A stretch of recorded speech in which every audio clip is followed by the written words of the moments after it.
And we're back. We're totally back. You are totally back. We're totally back. We're totally back. And what have I been saying? Remember when they stole our line from just a few years ago? We will make America great again. Again. In 25 and beyond. And it was a really beautiful day today. Jen, we'd love to hear your opinion about what happened at my party today. I don't know if I watched the speech and a little bit of the swearing in. I didn't watch any of the party stuff. However, I did see an interesting thing on Instagram that you're being called out on the use of the Village People by one of the original Village People. Yeah. One of the original Village People basically did a statement saying that they would never participate in this, they would never even agree to it. But the guy, the guy who now is the Village People is not really the Village People anyway. Well, that totally doesn't count because they love the use of their song. It's become great again. We made YMCA great again. Do you not see the irony in the theme song in that way, and using the Village People while in your speech specifically saying that we now only recognize two genders?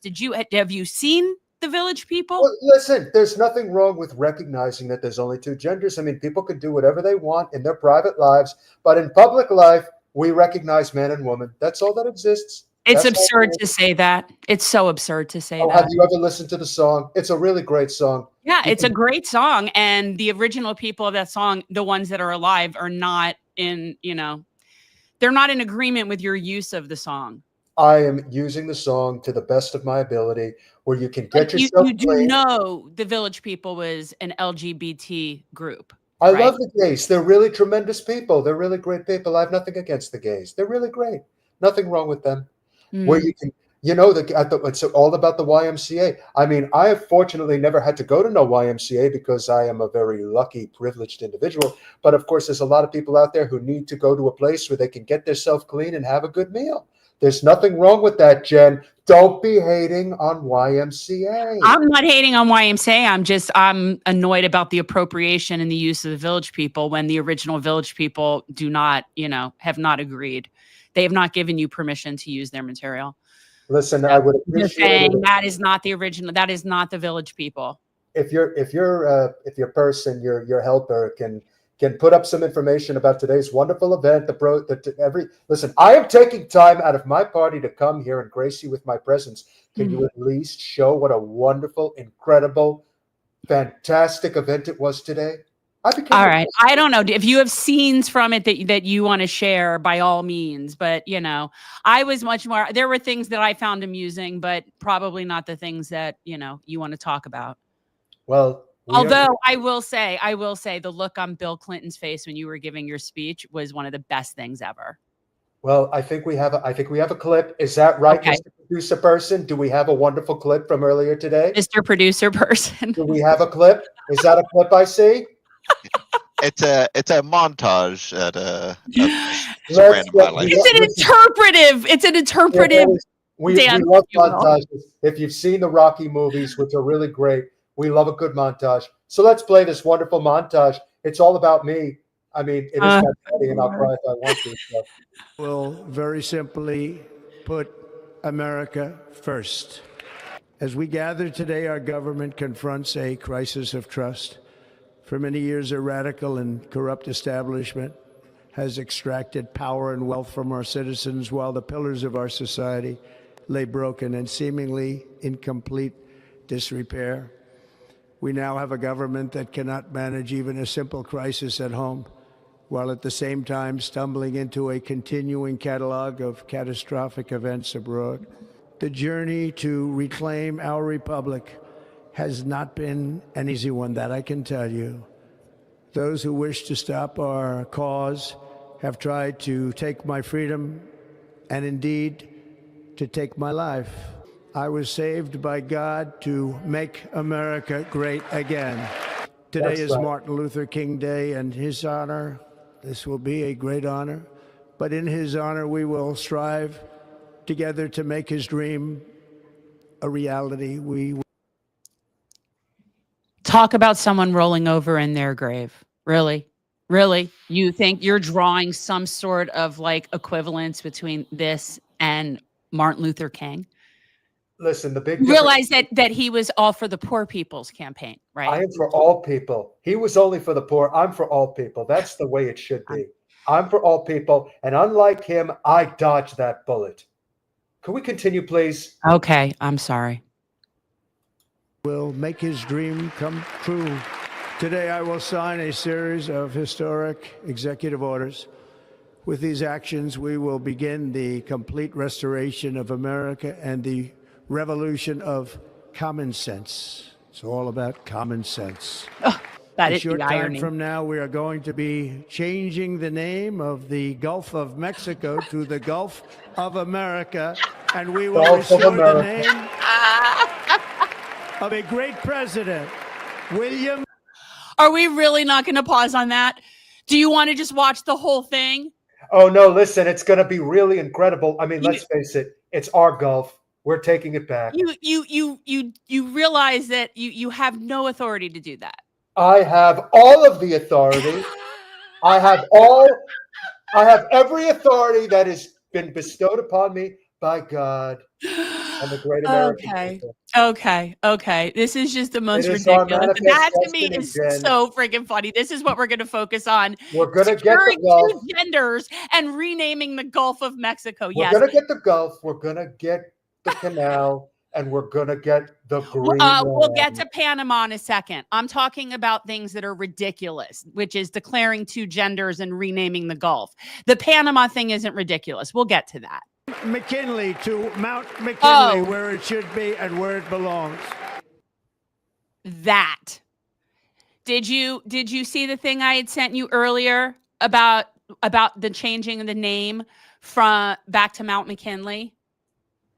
It's a wonderful, incredible idea. I don't know why. No, it's a shitty ass idea. It's a shitty ass idea. And I actually sent you the reason why it's a shitty ass idea. Great idea. Don't rain on my parade. It is my day. All right. Well, we will address as to how that happened in the first place. And above all, China is operating the Panama Canal, and we didn't give it to China. We gave it to Panama. All right, I'm smoking a bowl every time you say China. From this day on, the United States of America will be a free, sovereign, and independent nation. We will stand bravely. We will live proudly. We will dream boldly. And nothing will stand in our way because we are Americans. The future is ours. And our golden age has just begun. I, Donald John Trump, Gilded do solemnly age. swear. I, Donald John Trump, do solemnly That I swear will faithfully execute. that I will faithfully execute Wait, there's the office Beavis and of Butthead. President of the United States. the office of President of the United States And will, to the best of my ability, and will, to the best of my ability, preserve, protect, and defend preserve, so you can't protect, you have and it cut off defend the United States. the Constitution of the United So help me States. God. So help me Congratulations, God. Mr. President. That's so hilarious. All right. Are we going to seriously talk about this like before our guest comes on or what? What's your I plan? think we're going to do just that. And remember, we're making America great again in 25 and beyond. So let's get right to the point because I see Kat's getting to it in the chat. Okay. And let me be very clear. And Peter and I spoke about this before we went live. I am not one to pick on her. I don't want to pick on Melania. I have no beef with Melania. I hope she has secured herself a sweet deal for a second term. I have no criticism. I honestly don't. I think she could be a very nice person. She could be. The hat was a problem. And I want to, and two things about the hat. One, it doesn't belong indoors. Like it just looked completely inappropriate. And I do not begrudge that they were indoors. I don't think, to me, I've always found it ridiculous that everybody needs to be outside freezing in order to be in public when we have cameras. I don't like that makes no sense to me that a whole bunch of old people have to be sitting outside freezing. Well, like, to be what fair, is that to me, that's silly. So I don't begrudge them that, but the hat inside was definitely a faux pas. It was a faux pas. And I'm a little disappointed in her. I'm just saying. Okay. well, look, That's it. That's my bash of Melania. we are We are now in the Trump 2.0 era. It is going to be very interesting. And I don't think we could have picked a better evening to have the guest on that we are about to have, because, as it should probably come as no surprise, one of the things that will catch a lot of highlights in the aftermath that we will talk about later is obviously the blanket pardons that the outgoing president, even though I never really regarded him as the president, but nevertheless, in title he was. And so he issued a whole bunch of blanket pardons to a number of people, and that is going to get attention. But what isn't getting the proper attention, which should be, and we'll discuss it at length with our esteemed guest, is the fact that Israel, not surprisingly, has already broken the ceasefire, which I think is something that we were all anticipating, which is what we talked about a few days ago on our last podcast, was that they are very likely going to do as they have always done throughout history. Anytime there is a ceasefire presented to Israel and whoever the hell else is involved, Israel always manages to break it, claiming that it was the other side's fault that they did that. Well, if anybody can speak on this topic, it is our... You realize we haven't even said hi, welcome. It is generational change. It's Monday. Hi, welcome. It's Monday night, generational change. I'm Jen. I'm Peter, and I am not actually Donald Trump. I know, like you were doing it like we're having a Saturday Night Live intro, but then, we just sort of got into it. So, hi, everyone. Welcome. If you're new here, please subscribe, hit the like button. There's a lot of things to talk about for sure tonight.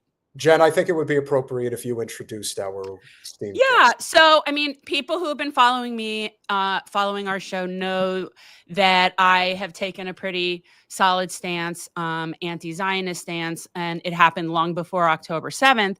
And we started a series called Deconstructing Zionism on here, and I'm always liking to add to that library that we have. And I think that it's important to have on people that are infinitely more knowledgeable about the subject than me. Like, I know only what I know based on reading things from people like this, right? Like, that's how I know what I know. So it's better to have people explain this stuff. And while I can tell you that Judaism and Zionism are different, I really think that the history of the entanglement is really interesting. I think it's a very interesting dynamic. So that's one of the things I really wanted to talk with our guests about. So Rabbi Yaakov Shapiro is someone that I actually saw on Katie Halper's show. Well, I know a lot of you also watch Katie. And I'd seen him before, but I'm always interested in talking to the more learned, sage, rabbinical group about things that I don't understand. So his book is called The Empty Wagon: Zionism's Journey from Identity Crisis to Identity Theft. And so please bring in the... Let's kvetch a little bit. Rabbi Yaakov Shapiro, welcome to Generational Change. Thank you for having me. Hi, guys. How are you doing tonight? Hi, it's so nice to meet you. Thank you for being so responsive and coming on our show. I really appreciate your time. Sure. I really appreciate you inviting me. Okay, so we'll get right into it. I've been talking about this basically repeatedly for a long time. So most of the people that follow know the difference between Judaism and Zionism. Like, we know that, but I don't think people really understand the nefarious history between those two things. Not just that they're different, but how historically that has affected how Zionism has affected Judaism and how it's been entangled, and how our opinion of it as Jews in the diaspora has changed from when it first started. So I just think the history of the entanglement of Judaism and Zionism is really interesting, and that's something that I don't think we're able to get into without professional help. Well, I'm glad to be of help. Zionism, there are many deviant breakoffs from Judaism. The Orthodox Judaism considers itself in a similar way that Catholicism considers itself a pre-denominational denomination of Christianity because it was there before the denominations. So Orthodox Judaism considers itself in a similar way pre-denominational. And there was a beginning of, let's say, the Reform Jewish movement or the conservative Jewish movement. There were the Tzaddukim back in the day, a few thousand years ago, who only believed in the written law, but not in the oral law.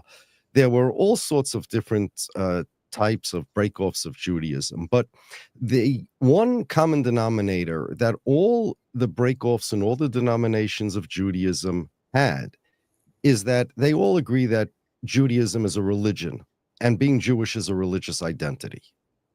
The Reform Jews say, hey, the Orthodox Jews, they don't get it. Our interpretation of Judaism is the correct one. Even the Christians say that their religion is a fulfillment of Judaism. The Jews believe that it's a different religion. It began as a break-off religion. But everybody agreed that being Jewish is a religious identity.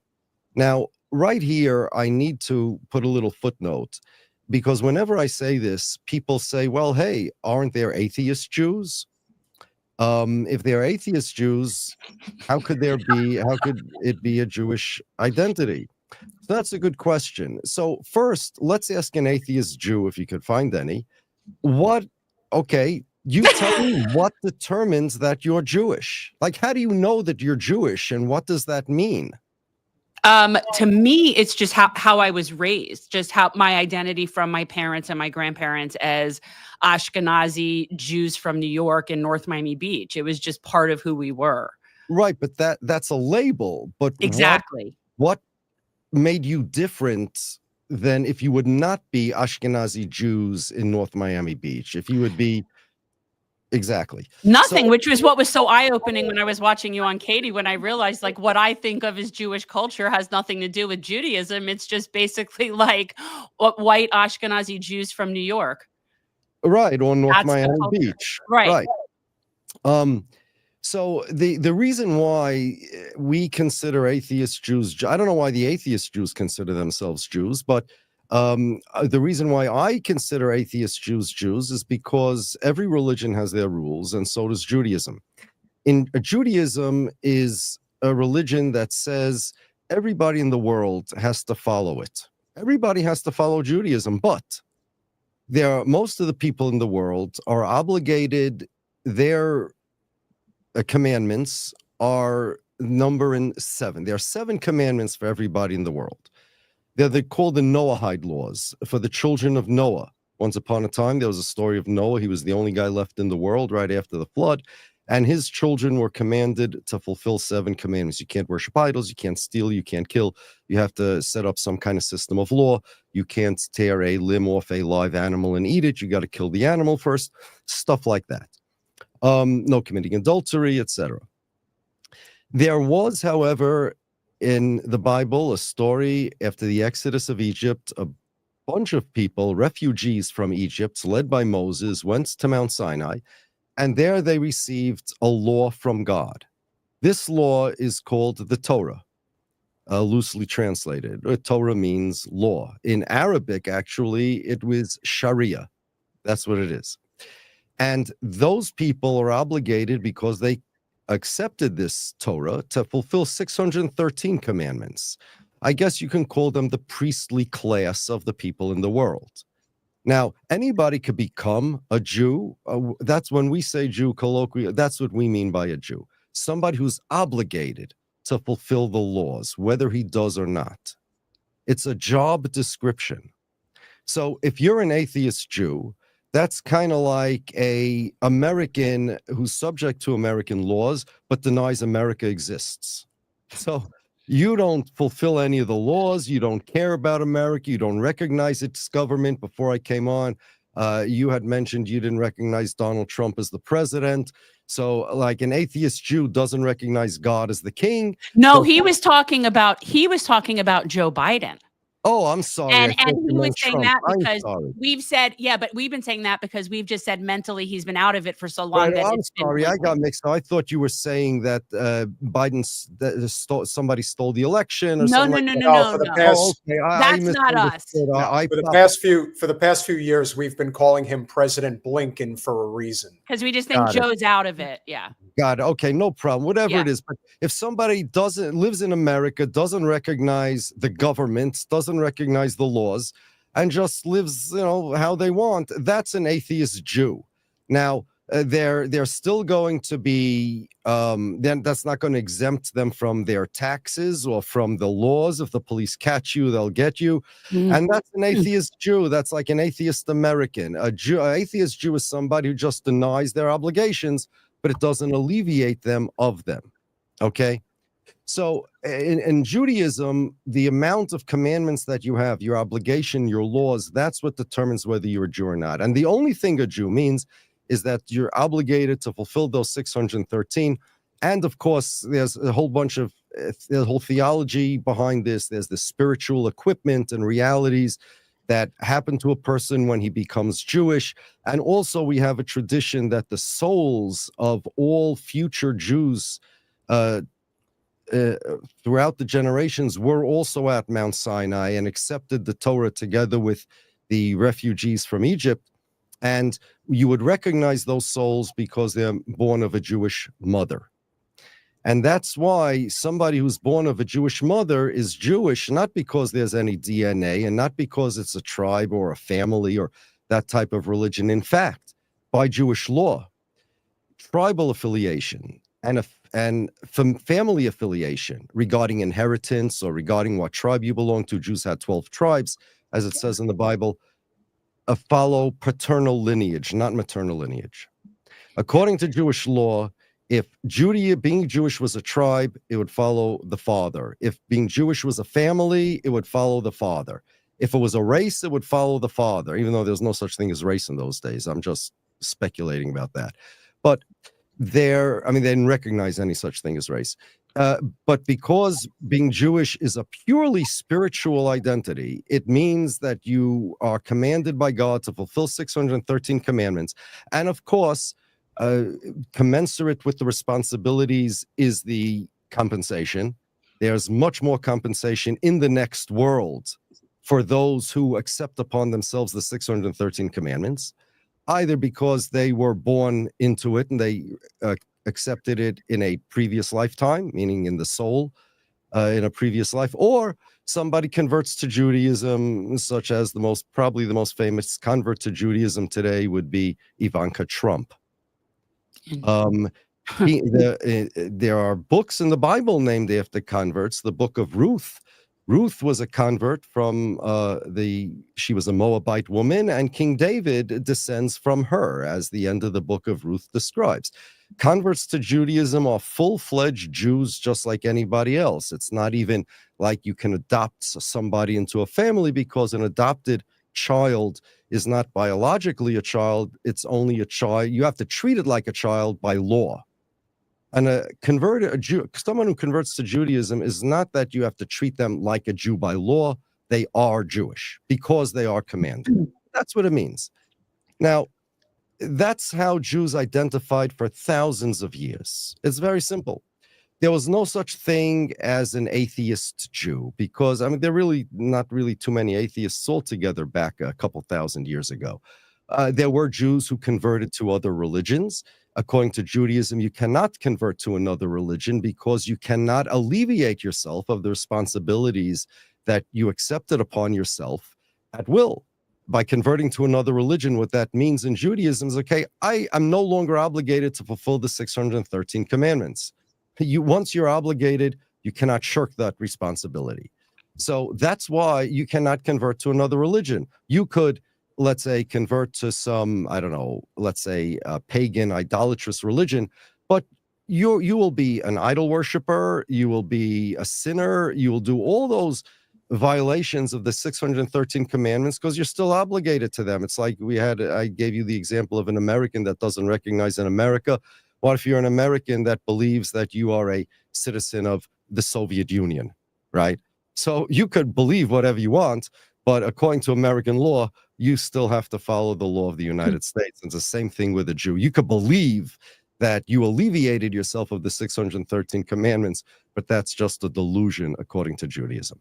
Now, the Jews, these 613 commandments aren't merely like other religion. There are some religions like Christianity where, like, for God so loved the world that he gave his only begotten son, that whosoever shall believeth in him shall not perish but have everlasting life. John 3:16. You believe in Jesus, you're saved. Judaism is a lifestyle. It's not merely a faith. It regulates all facets of our life. What we eat, we only can eat kosher food. What we listen to, what we look at, what we read, where we could work, when we could work. We don't work on Saturday. I can't drive a car or turn on a computer on Saturday. It regulates all sorts of things. I need a neighborhood with other Orthodox Jews because I need a synagogue that has a quorum, because I try to pray with 10 people, which is the ideal situation. I need a synagogue. I need a Jewish school that teaches my children Judaism. So, and I need kosher food. I need the pizza store in my neighborhood, or the sushi has to be kosher, right? We don't have crab or squid in our sushi. It's all kosher. So we have our own neighborhoods. It's a whole lifestyle. And Jews, although they were loyal subjects of whatever country they belonged to, but socially and culturally, they were different than the other people in Europe. For hundreds of years, we'll talk about Europe now, the hundreds of years, there were only two religions in Europe. There were the Christians and the Jews. There was not a critical mass of Muslims in Europe for hundreds of years. In the Middle East, in places like Yemen, Syria, Iraq, there were many Muslims and there were Jews. There were Jews in Iraq before there were Muslims, because before Judaism existed, before Islam existed. And the Talmud, the Gemara, was written in Babylonia, which is today Iraq, in great yeshivas, great Talmudical academies, which today would be along the banks of the Tigris and Euphrates rivers, Pumbedisa, Nahardar, Sura, etc. And that's how Jews lived. Now, then came a few hundred years ago, the Enlightenment, the Emancipation, and everybody had freedom of religion, but also freedom from religion. There were people then that said, okay, I'm not religious. And amongst all the religions, there are people that just said, religion no longer has the authority. It's not going to be, they were religious, but religion didn't have the authority anymore. And people just dropped their religion. There were Jews that wanted to do that as well. And they said, we're out of here. We're out of the ghetto. We're not interested. We want to be doctors, lawyers. Jews were not allowed in colleges for a long time. They were not allowed to be farmers. And Jews were not interested in, let's say, art or architecture or sports. The values of Judaism were very nonviolent. We are pacifists. We had a job to do, a job description, and there's nothing wrong with sports, nothing wrong with except boxing. I would oppose that, and things like that. But if nobody's getting hurt, there's nothing wrong with it. That's fine. But we have a job to do. Being a Jew in this world is like cramming for a test. After we die, we stand in front of God and he judges us for everything that we did. And the 80, 90, 100 years of life that we have over here is just like a few weeks that you have cramming for a test. When you're cramming for a test, you shut off the phones, you don't answer the doorbell, you just wait until after the test, and then you could relax. It's the same thing for the Jews, but that's a lifetime's worth of cramming. But there are people that said, no, I want to be an architect. Jews were always literate. 2,000 years ago, we started compulsory education, a little more than 2,000 years ago, whereas in Europe, it started in the 1800s. However, we never had fiction literature. There are people said, no, I want to write fiction literature. I want to be regular, right? And they did. They were assimilated Jews. But the problem was it didn't work because there were anti-Semites. Anti-Semitism it started in ancient times, but modern anti-Semitism began in Europe because religious reasons. The Christians said we killed the Messiah, we killed Jesus, and it's deicide, and there were forced conversions and Spanish Inquisitions and things like that. We never had such anti-Semitism amongst the Muslims. There were different classes of citizens, but the Muslims considered the Jews people of the book, and there were no. It was as much as the Muslims considered the Jews not on the level of the Muslims. It was much worse with the Christians. Then it changed to racial anti-Semitism. and that was the Nazis. But that was, it started earlier than that in the 1800s. This idea of racism, the Jews are an inferior race. But what happened was that, like in 1881, there started a big series of pogroms in Russia, and the assimilated Jews were targeted as well. And that was so weird to them because, hey, why are you targeting us? We're not Jews. We don't believe in Judaism. We're assimilated. We're just like you. We're illiterate as you. We have the same values as you. You meaning you, the Cossack. You meaning you, the anti-Semite. You, whoever you are. We have the same values as you. We don't. But there was an identity crisis. Like, why are people anti-Semites? Why do they hate assimilated Jews?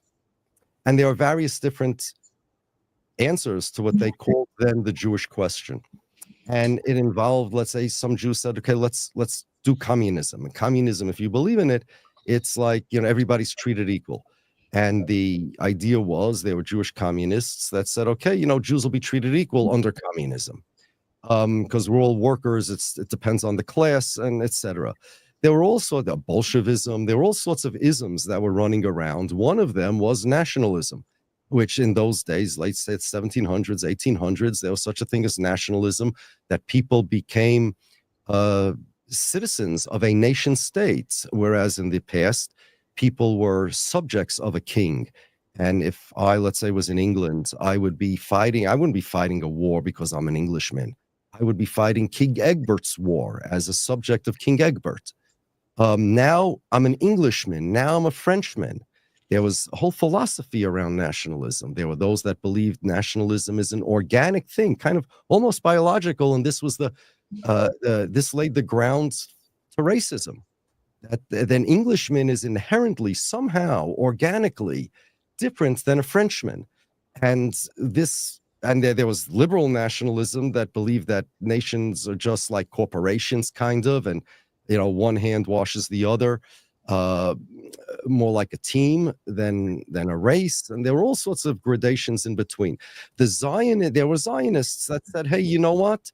In order to save the Jews, in order to change the Jews, we got to change them from a religious identity to a national identity."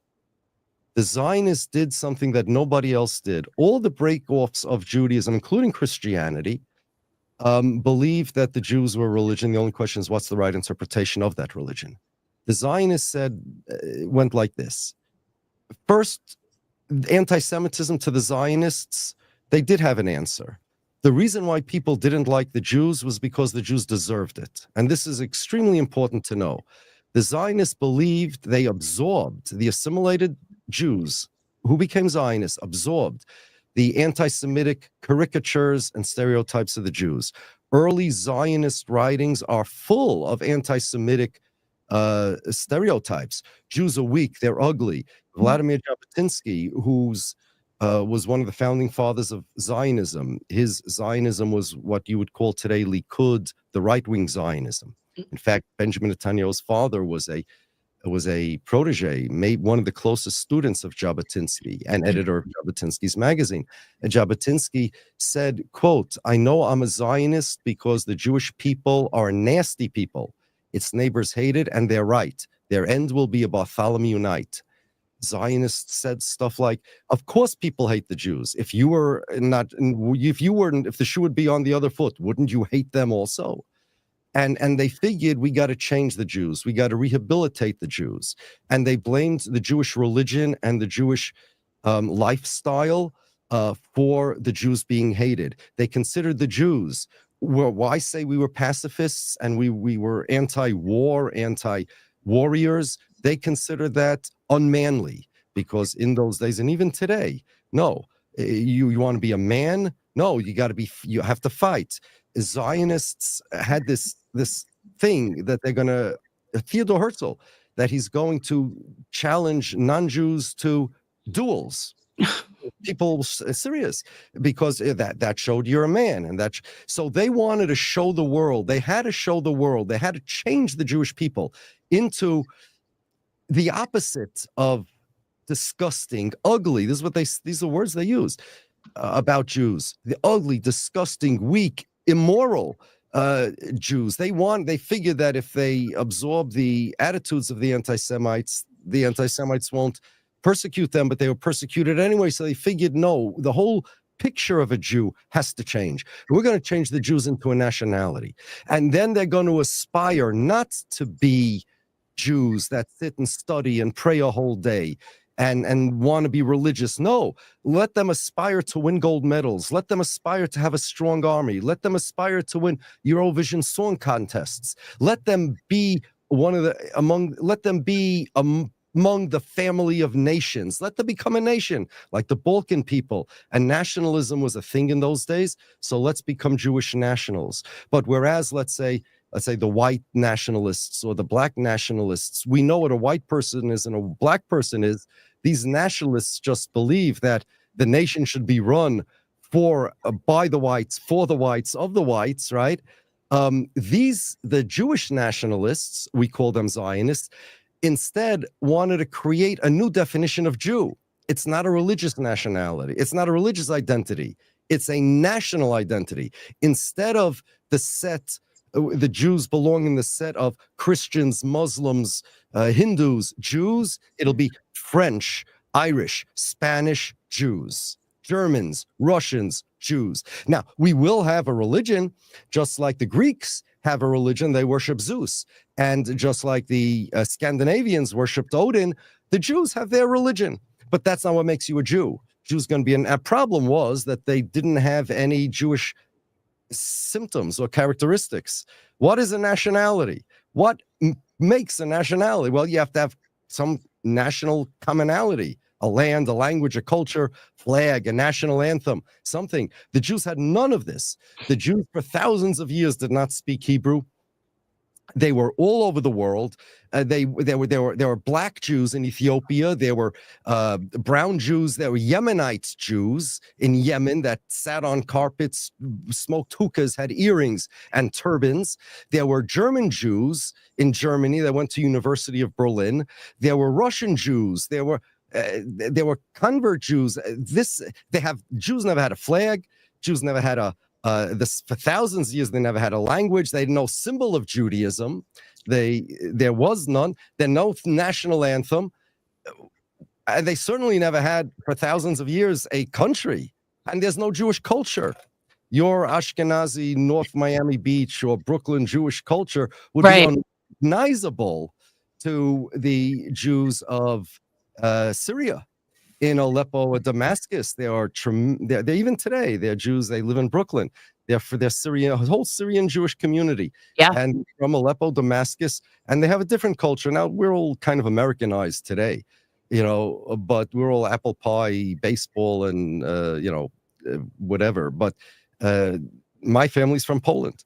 So the Zionists said, okay, let's give the Jews national equipment. Let's make a language. Modern Hebrew was a language designed by the Zionists in order to nationalize the Jewish people. We need a common language. Okay? And they literally not only opposed speaking Yiddish, which is what the Eastern European Jews spoke, but they would literally beat people up for speaking Yiddish. There were these people, you had to speak Hebrew. Hebrew is what makes you a Jew, just like speaking English makes you an American. Well, that's a little of an exaggeration, but you know what I'm saying. And we're going to give them a flag. They had the Israeli flag before they had Israel. They had modern Hebrew before they had Israel. They wanted a culture, so they changed their names from like Milikowski to Netanyahu, from Green to Ben Gurion, to make it sound more Middle Eastern. Let's take the culture. Hummus is not a Jewish food. It's Arabic.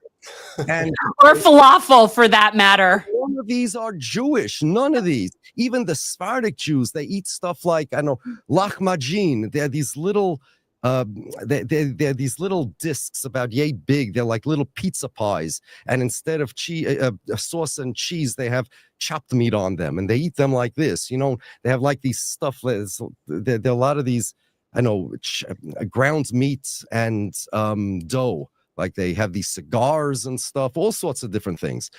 But if you go to any Orthodox Jewish neighborhood in the country, the food you'll find most is pizza and sushi.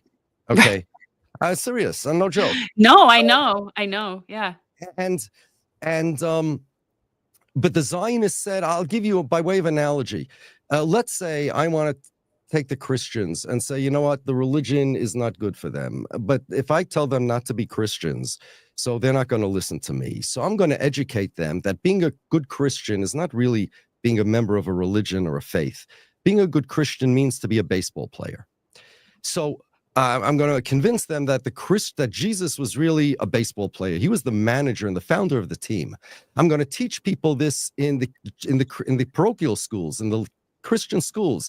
The cross was the symbol of the baseball team, and Jesus was the founder. The Gospels were the all-stars, and I'm going to give them bats and balls to play with, and I'm going to make pinstripe uniforms that says Christians across the chest, and I'm going to educate them that, you know why people think Christianity is a religion? That's because they lost their way, and they really didn't understand their identity, and now we're going to return Christians to their real identity. If you want to be a good Christian, yeah, you could go to church on Sunday, no problem if you want. But you really want to be a good Christian, you got to learn how to play baseball. The real Christians are successful baseball players and all-stars. That's the analogy. The actuality is that's what they did to the Jews, except instead of a baseball player, you're going to be a nation. We're going to get you a language. We're going to get you a flag. We're going to get you a culture. We're going to get you a new history. That the Jews always were looking for self-determination, which is a lie. The Jews were looking for we were praying always for messianic renewal of the world, where the prophecies say that the wolf will lay down with the lamb, and a resurrected King David, resurrected from the dead, will be sitting on the throne, and the world will be ruled by God himself. And that's what we say every day in our prayers 3 times a day, and it comes from a verse in Divrei Hayomim, that's Chronicles in English, that everybody will bow their knee to you, God. Everybody will swear in your name. That's what we're looking for. Said the Zionists, no. That's messed up.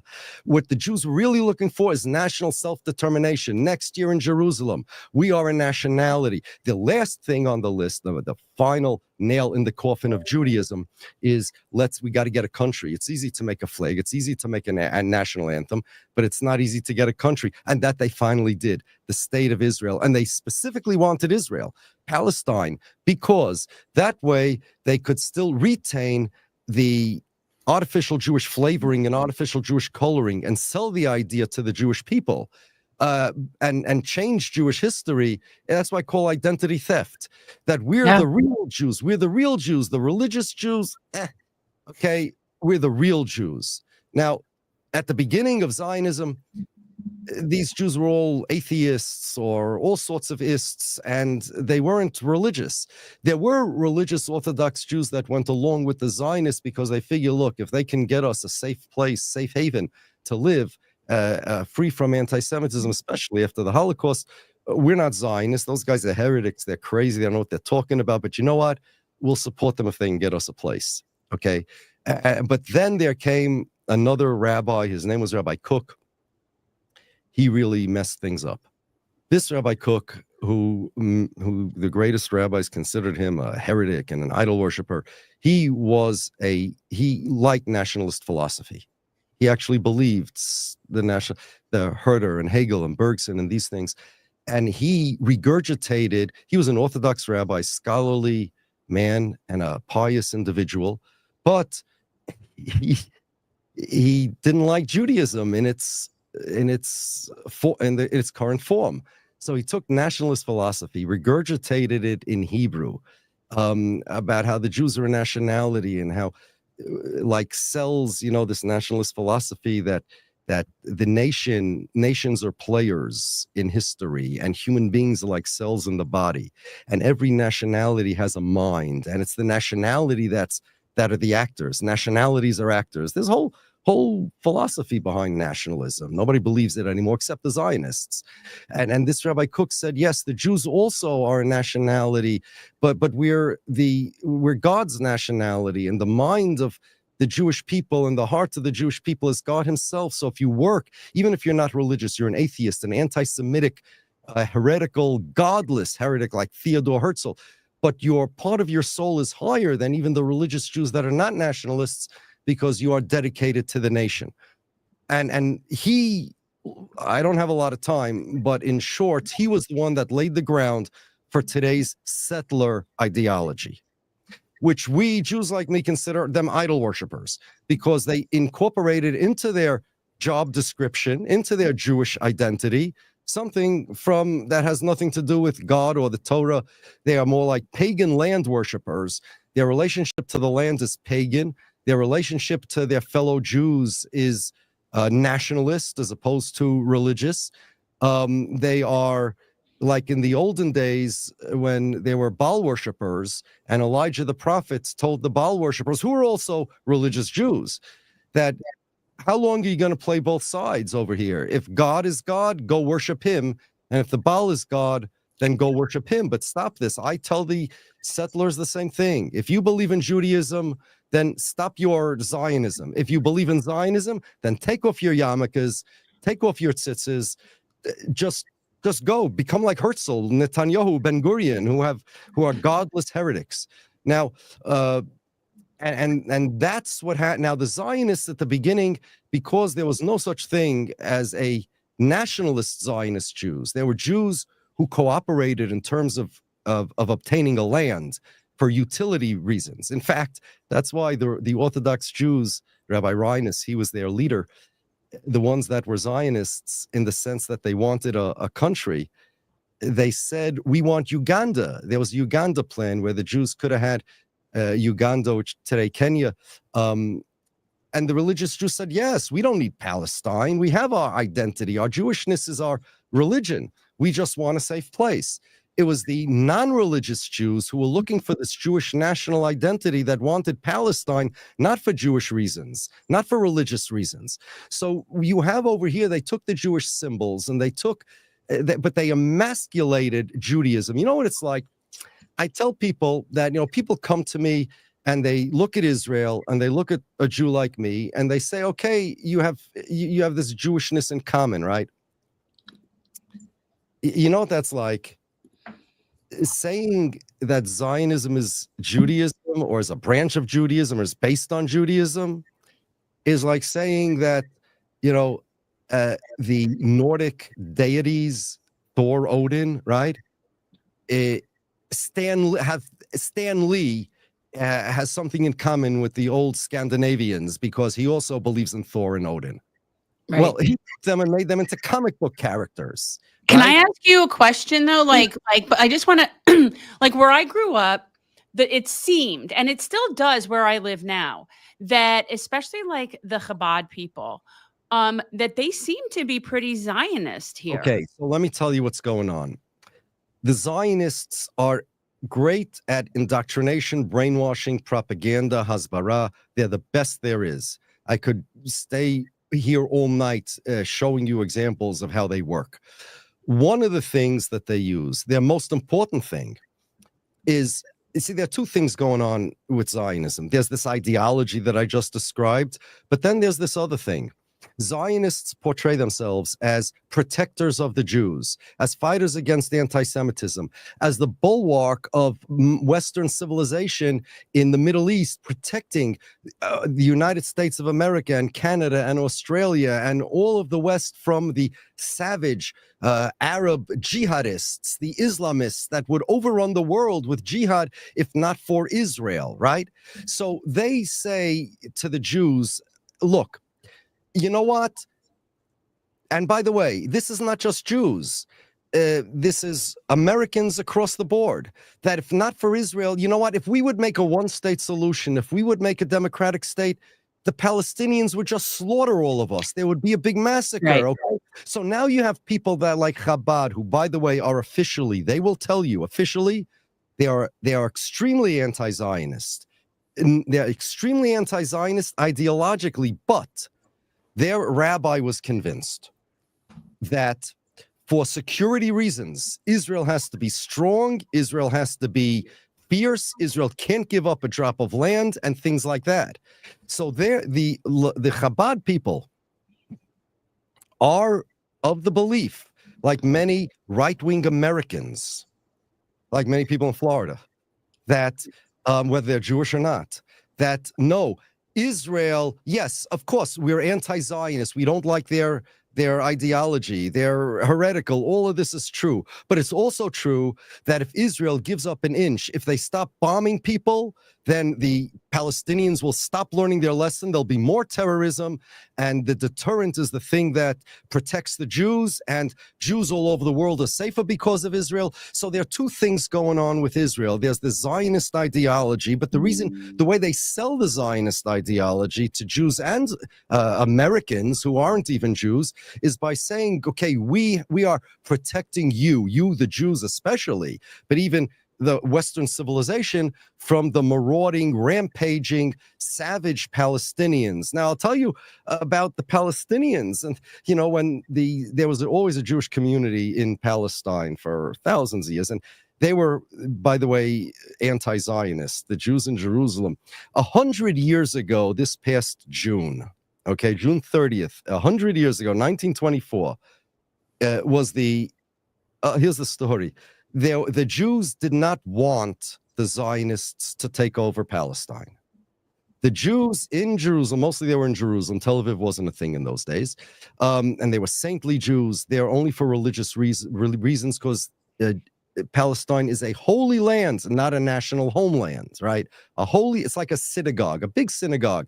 God's sanctum sanctorum, okay? Anyway, so the Zionists were telling everybody that Zionism is the national self-determination of the Jewish movement of the Jewish people. They were speaking in the name of the Jews. Today, they say they represent the Jews. That was their shtick, because self-determination is not for fragments of nations, it's for nations. So in order to pass off their claim of, well, Jews are also entitled to self-determination, it can't be Jews are entitled. It has to be the Jews are entitled. So they are not Jews. They are the Jews. And the Jews want this land for themselves. This is their ancient homeland. But the Jews in Jerusalem said no. So they sent a guy, Rabbi Sonnenfeld sent a man who was a Dutch guy, Jacob Israel Dahan was his name. He was a lawyer. He was a professor. That's what he was doing. He was a professor in universities in Palestine. He spoke many languages, and he was a very, very well-known, famous academic. They sent him to Britain. Go ahead. Jacob Israel Dahan. Dehaan. Yeah. They sent him, the Rabbi Sonnenfeld sent him as a messenger to the British to tell the British, in the name of the Jewish community of Palestine, we don't want the Zionists here. We'd rather live under the Ottomans. We'd rather live under the British. Anybody, we don't want Zionism. We don't want Israel. So here's what happened. Right before he left to England, he was walking out of a hospital where they had a prayer quorum there, and the streets were eerily empty. Strange. And he's walking out of the hospital, and a man, a Jewish guy named Avraham Tahomi, a non-religious Jew, comes over to him and says, "Sir, do you have the time?" He picks up his wrist to look at his watch. Tahomi pulls out a gun, shoots him 3 times in the chest, and he died a few minutes later. June 30th, 1924 was his 100th anniversary of his death. And Tahomi was a messenger of the Haganah, the Zionist paramilitary group, which later got absorbed into the IDF. There were various paramilitary groups. The largest and main one was the Haganah. And it was an assassination. It wasn't a manslaughter, wasn't even a murder. It was an assassination. The streets were empty because they made sure they would be empty. And they found this guy in Hong Kong later, and they interviewed him. And this is not a secret, to Google him. And they interviewed him. He said, him and the other guys who were involved, they said, sure, we would do it again. He put Zionism in danger. So the Jews of Palestine said, we'd rather live here with the Arabs, the Palestinians, than have Israel. But the Zionists came and said, no, these people they want to kill all the Jews and want to kill all the whites, and they're jihadists. And they remember they one of the Israeli politicians, I think she was the associate mayor of Jerusalem or something, when they told her that Israel bombed a church. So she said, there are no churches in Gaza because they're jihadists. They got rid of all the Christians, right? No, there are churches in Gaza. And not only that, but like... Not now. Not now, but they're I know the PFLP, you know, the PFLP, which was not even a Muslim organization. They were Marxist, and the DFLP, these people were, some of these people were of Catholic origin, and this whole thing that this is a Islamist jihad, and every Palestinian, even the Christians, all they want is to take over the world. So the Zionists have convinced people of it. So the Chabad people, Yeah. you will find, if you have a Chabad place, you will not find an Israeli flag in it. No, they don't. That's true. That's true. And this is why in other places you will find Israeli flags, because they are Zionist synagogues. As far as I'm concerned, they're idol worshippers, and coming to me with that is like coming to the Pope. This is what people have to understand. Yes, there's Orthodox Jews that are Zionists. Yeah. And there are religious Christians that are Zionists. And if you go to the Pope or to the Catholic Church and say, well, look, Zionism is part of Christianity because of these guys, the Pope will tell you, oh, excuse me, I'm a Catholic. Those are Protestants. It's a different religion. And someone who doesn't know the difference will say, hey, no. You all believe in Jesus, the Messiah, the Son of God, the New Testament, the Trinity. Come on, these little differences. No, but the Pope would say it's two different religions. I know Catholics that tell me that evangelicals aren't even real Christians, right? And I say that the difference between me and the Zionist Orthodox Jews is wider and greater than the difference between the Pope and the evangelicals. And yes, they are Orthodox Jews in the same way that evangelicals are religious Christians. Right. But they have nothing. It's a different religion. And there, where they say Zionism is based on Judaism, is like saying Stan Lee's cartoon characters is based on Norse religion. Okay, they made Judaism, the Zionists made Judaism into a comic book. It's a mockery. It's a mockery. It's a mockery. And then it gets worse. Then imagine if Stan Lee and John Kirby would say, okay, we really will tell you what Thor is. Those Scandinavians, those Nordics, they don't really know what they're talking about. Thor flew because he threw his hammer Mjolnir and he flew with it. It's not true what they say, that he flew on a chariot with two goats leading it. No, those are those religious crazy guys. Stan Lee, I know what Nordic mythology really is. And anybody that disagrees with me about Thor and Odin, they don't know what they're talking about. And that's what they did. This is a comic book version of Judaism that tells the world we are the real version of Judaism. And now, you know, people are saying, okay, well, Zionism is based on Judaism. Yes, again, like the Stan Lee's comic book characters is based on the Nordic religion, but based on Christianity is based on Judaism. That doesn't make it the same religion. They consider themselves the fulfillment of Judaism. And frankly, to give you a more gross type analogy, if you eat a real nice, great juicy steak, when you excrete whatever is left of it, that's also based on your steak. It doesn't mean it's the same thing. You could take something like Judaism, process it, do what you want, and then dump it in the toilet, and that's Zionism. Where were people like you down here though? Like where was that? We were stuck going to the JCC and learning Hatikva. You know, what happened? I'll tell you, because remember the beginning of the story of Judaism, all we want to hold there, all I want to do, all Orthodox Jews want. We're not a proselytizing religion. The reason is because you don't need to be Jewish in order to serve God. You could be a Noahide and serve God that way. If you want, you can convert. But it's not like, well, you're not saved if you're not Jewish. That's not true. You could be saved and be a Gentile. But all I want, because we're busy. We're busy studying and learning. I'm busy doing my job that God gave me. If the Zionists have the money, you know what? If somebody would give me the money, I'd open up an organization to publicize the true version of Judaism. But what am I don't have the resource. We don't have the time. We don't have the money. We're a religion. We are a religion. These guys are a public relations operation. They infiltrated like all our synagogues. Everything down here is so tainted. Yes, Rabbi, and it starts with safety and security. We give the Jews security. Now we give you security. Then the ideology comes in. It sneaks in like a Trojan horse. It's a Trojan horse. The horse is the security, and the payload is the Zionist ideology. Rabbi, I want to leave you with this thought. I still think this is the best clip that ever captured the difference between Judaism and Zionism. And of course, it happened in Manhattan. This was back, I want to say, last spring, but we'll roll it real quick. I'm sure you'll recognize it when you see it. But guys, this is Zionism versus Judaism in a nutshell. We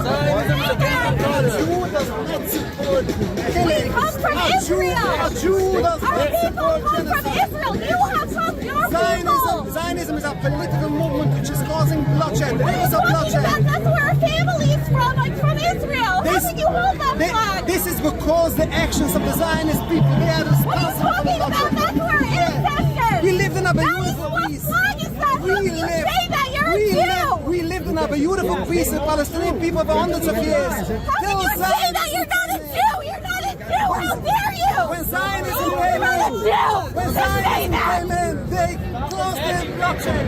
They caused rivers of bloodshed. How can you say that? You're Jewish. How can you shame your own people? Who is a Jew? We're Jews. This is our people.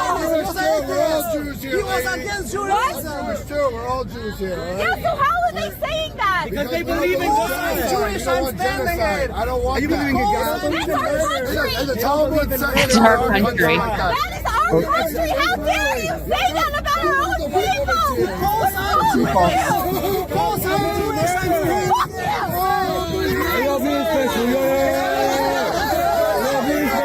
We don't even need to play any more than clip because what I That's think is Jacob Berger. well, what this yes, and Jacob Berger is awesome. Yeah, he is. What this clip captures, I think, more than anything else, is not just this whole idea that their level of privilege is just so out of sight, out of mind, but they also think they have the right to be violent without any repercussions. This woman is literally trying to physically hit people because she doesn't like what she's seeing. Like it offends her that somebody is taking. How dare you? Yes, it's like, no. I was raised a certain way with Judaism, and that's the right way. The way that you're doing it is wrong.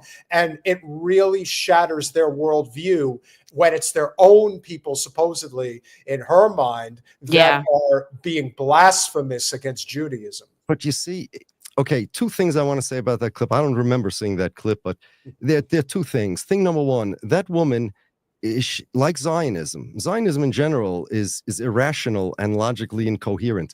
So she's saying, let's assume that she's right. Let's assume that Israel would be 100% right. Look, in every international conflict, when America bombed Afghanistan, there are people here in this country that were for America, people against America, right? When we bombed Saddam Hussein, fine. So I could say that you're 1,000% wrong about America, but I'm not going to say you're not an American if you disagree with my politics. This is not even, she said, our country, it's your country. First of all, America's my country. That's the difference. My country is America. I'm a Jew by religion. That's it. But even if it was my country, even if you're a Zionist, this is irrational. Because if my country was doing something wrong, I would say so. And I do say so if I think they're doing something wrong. So what? When I was a kid, everybody's protest. The whole world was whole country was protesting against the Vietnam War, except the construction workers, which is a long story. But so what? That means they're not American. Yeah, they were burning the American flag. But they did it because they're Americans and they feel a responsibility. And that leads me to the second thing that I must say about that clip and the clips like that. I say that I am more anti-Zionist than both of those sides, both of the sides in the clip. Why? Because, see, why would a Jew To me, Israel is not the Jewish state. Israel's not the state of the Jews. There is no state of the Jews because the Jews are not a nationality. And if they would be, what would make Israel their state? A bunch of guys in 1948 decided this is the state of all Jews. There are Jews living there. They think we're from there. She thinks she's from there. What does that mean, from there? I believe in the Bible. And in the Bible, yes, there were Jews. Joshua brought the Jews into the Holy Land. But before that, we were from Egypt. Before that, we were all from Abraham, Adam. Moses was never in the whole. Moses wasn't Jewish. Moses never stepped foot in the Holy Land. What does that mean? And what does it mean anyway? We're from there. How long ago? 2,000 years ago, she was from there. Even if she could trace herself back, what in the world does that even mean? Where were you guys from 2,000 years ago? We're all from the same woman in Ethiopia. That's what I know. It's insane. I believe we're from Eve. But it's insanity. It's an insane, irrational thing. But Israel, if you really, okay, people talk about Zionism and anti-Zionism, and this is part of the Zionist propaganda and a trap that we dare not fall into. I understand if people don't like what Israel's doing. I got that, no problem. But that is a far cry from being against Zionism. That is part of here's the difference. Let's assume, in theory, there would be a two-state solution and the Palestinians would have their own state, okay? Let's just assume. It's not happening, but theoretically. And let's assume even the Palestinians get 90% of the land and the Israelis are left with 10% in the Negev desert, okay? And let's assume both sides are happy. Let's assume even the Israelis are happy. No more rampaging Palestinian terrorists. We'll take the 10%.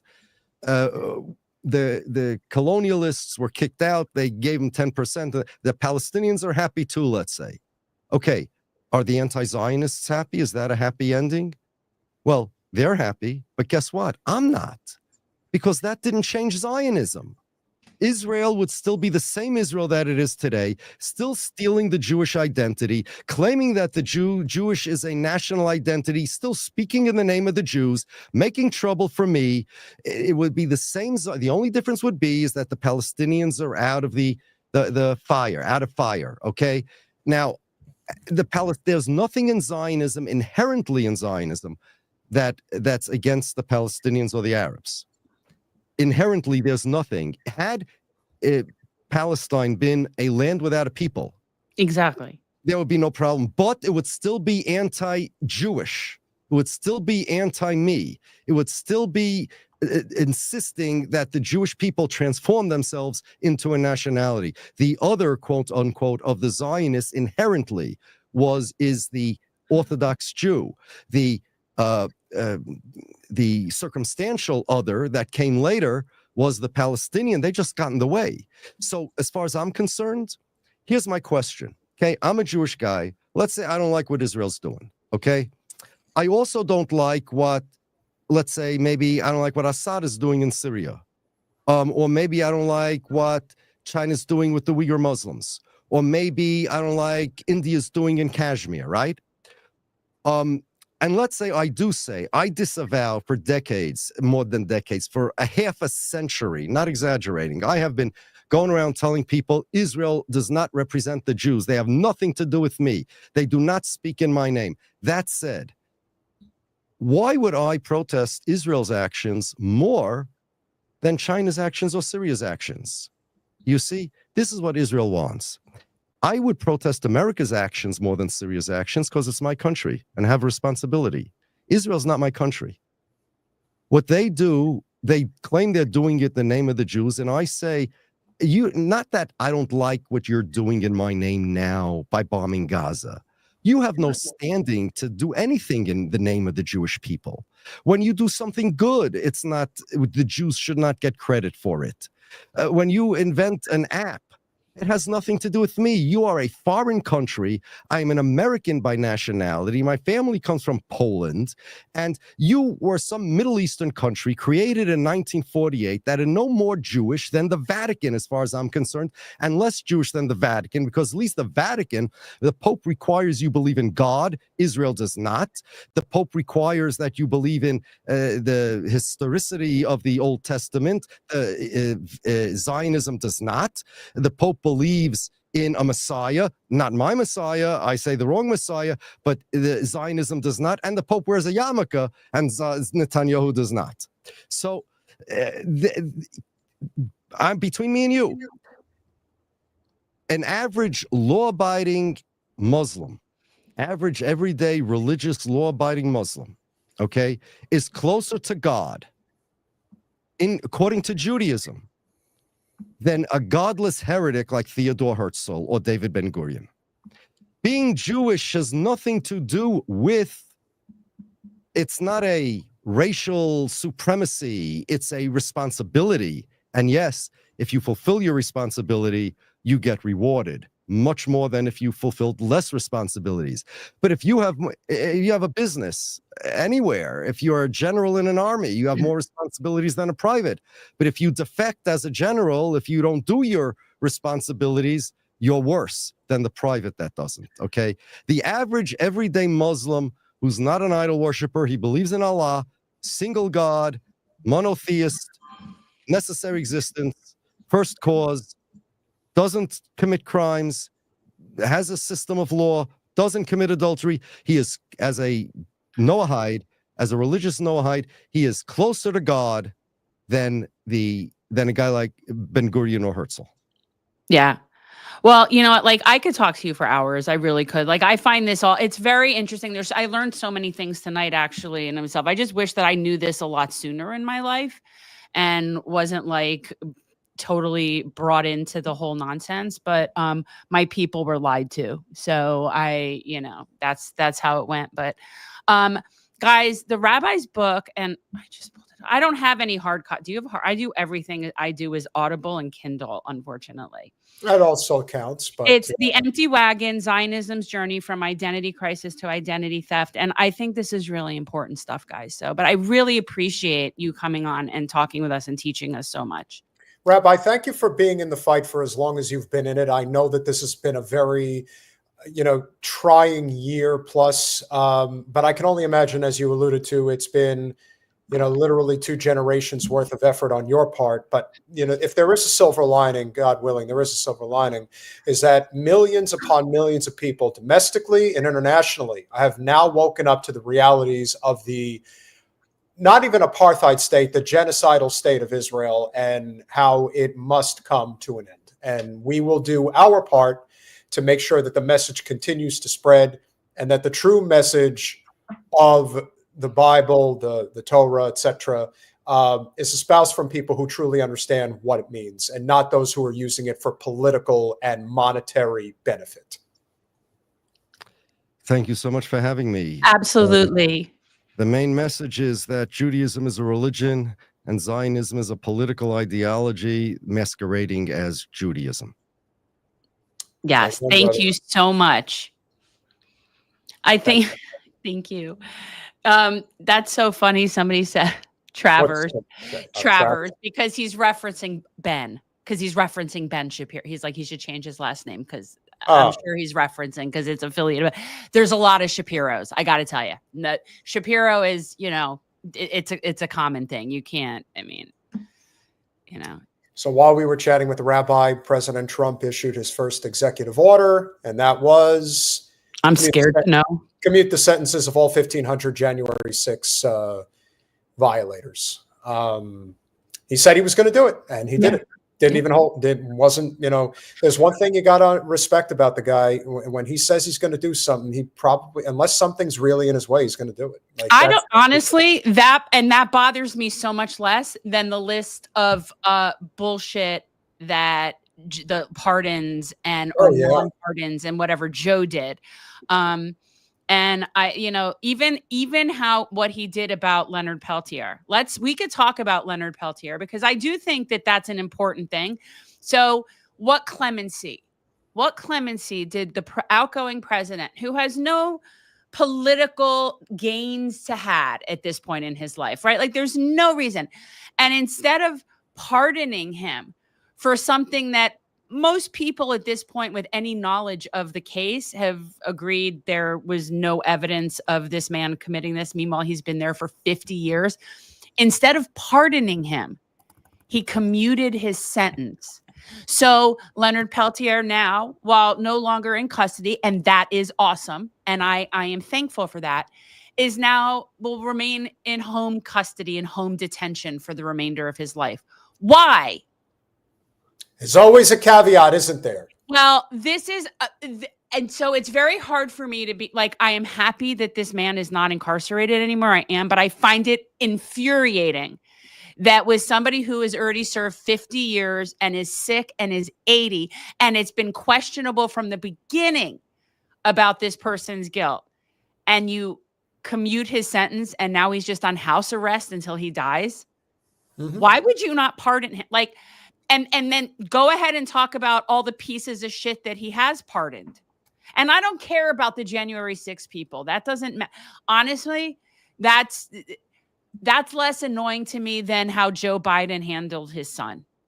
That's less annoying than that. It's also annoying about the posthumous, what did he do? A posthumous pardoning of Marcus Garvey as some sort of nod to Black people. How dare you? First of all, Marcus Garvey, from my understanding, was already pardoned, was already legally pardoned. So I don't know what the F this is other than some total like virtue signaling bullshit. That's so annoying to me. Well, of course, people don't look to the fine print. They just assume that what essentially happened was that he was pardoned and that he was given an opportunity to just live out his life on his terms. But as it turns out, he basically was pardoned with house arrest. And so what the hell that's is not a pardon? Again, he commuted his sentence. There is a difference between pardoning and commuting. Okay. And so when you have to look at the print, right? So what he has given to people like his son and to Liz Cheney and to Adam Schiff and a whole bunch of other complete pieces of crap, that's a pardon. That's you've not done anything wrong and you have not done anything wrong in the future. That's how not wrong you've done anything. What a commutation is it says, Leonard Peltier, you did do this. We're not pardoning you. You are guilty of what you have been sentenced for, but we're going to just take that sentence down a little bit and let you serve out the remainder in your house. Fuck you.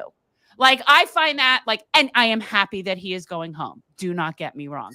But you pardon those pieces of crap, but you just commute an 80-year-old man's sentence who's dying to home arrest? Fuck out of here. Like, that's so well, the good news is that I am able to get a full and complete pardon from all of the things that I did as gain of function research and the top paid government official. You sound like Joe Craps. That's okay, because that's how Fauci talks. Oh, okay. So that's your Fauci? Well, your Fauci sounds like Joe Craps. But okay. I said it before, and I could say it now because I've had my sentence. Excuse me, I've been given a full blanket pardon. So I can tell you, we participated in gain of function research, and we're probably responsible for the COVID disaster that happened across the country. So you can blame me. But of course, I'm not getting in trouble. And it is kind of amazing when you think about it. He gives a full pardon to Fauci. I could vomit. I don't care about that either, actually. None of that bothered me. I don't care about pardons. I care about who didn't get pardoned. Sure. No, but I do care about Fauci getting the pardon, because the fact is he was doing gain of function research and he lied to the House Select Committee. And so, people can say whatever they want regarding COVID. Here's what I know. This was something that was created in a laboratory in Wuhan, China. It spread, And part of the reason why we took it so badly here in the United States is probably three reasons, if you think about it. One, we're a very unhealthy culture. So that with diabetes being the number one killer, well documented, that people who succumb to the virus, that is what most of them had. And of course, the older people who didn't have as strong of an immune system, that played a factor as well. The second problem is the fact that we are the only major nation on earth that doesn't have a universal health system. We have a for-profit health system, and because of the fact that we had the big pharmaceutical and private insurance industry take over the entire process of how we were going to deal with COVID, and basically say you got to get this vaccine and you got to get this booster and this, and of course, all along, what we found out is that the U.S. government, because it's bought by corporate special interests like Big Pharma and private insurance, we're basically getting tens of billions of dollars to get people to take vaccines and boosters. The only people in this country who needed to get a vaccine, if you want to call it that, were people that were in vulnerable categories. Whereas private insurance and Big Pharma decided everybody must get 2 shots and as many boosters as you can possibly get. For what purpose? As I have said, well, we know why. Money and power and nothing more. And Anthony Fauci, who was the highest paid government employee in the United States for many years, went right along with it. And he was well paid. I think his salary was like over $500,000 a year. But it's never enough. It's never enough. You can always get more. And Fauci will probably write a book. Who the hell knows? But he got a pardon. Of course he did. The head of Health and Human Services gets a fucking pardon. Of course he does. That is incredible. I mean, we talked. Are you going to go on about Schiff, or are we going to stay on Fauci? And let me know when I can have my rant about Mount McKinley, because I've got a whole song and dance. So the thing about Schiff that makes this even more interesting is that Schiff for Brains decided to come out earlier today. Wait. We have to say it properly. It's Schiff for Brains. That's what I said. Schiff for Brains. Okay. I know it sounds like I'm saying something else, but you can't. No, it sounds like you were accidentally saying it properly instead of Schiff for Brains. Yeah. Okay. Yeah, well, what I would say is, look, we're going to get to Wasserman Schultz soon enough, but I got to tell you, I hate talking about Adam her. Schiff I hate talking is about so her. bad. He is so filthy corrupt, and he's been involved. The thing about Schiff, when you want to talk about just how corrupt he is, he's heavily funded and has been for many, many years by the Resnicks, who have monopolized the water supply in California. That's a fact. And so here's a dirty motherfucker like he him. bought a jungle primary and bought the second person's seat so that he wouldn't have to compete with an actual real person. Like Katie Porter. Oh, absolutely. Well, a competitive, somebody that was I don't mean a real person, a competitive candidate. No, and listen, they said that if Katie Porter was the nominee, it would have basically been a 3-point race, which means it would have been a toss-up. She would have absolutely had a chance. He couldn't have handled that, and he can't campaign like she can campaign. No, she can campaign, and she's a barn-burning candidate. So that's one thing that she can campaign, and Katie, she can talk to people. She's nice. Well, Katie's not nice. Katie's actually people she's meeting and campaigning. She knows how to do that. That's what I'm saying. What I'm saying is that Katie Porter could have done rallies with thousands of people. Adam Schiff could never do anything like that because he's genuinely hated by most people. But because California is such a blue state, he can't lose. Like it would require, I don't know what it would require, but it would have been something substantial. Of course, Garvey doesn't have a lick of the finances that somebody like Schiff has. And so Schiff comes out today and states that I don't think it's a good idea that Biden is issuing all of these blanket pardons, and Schiff gets one of them.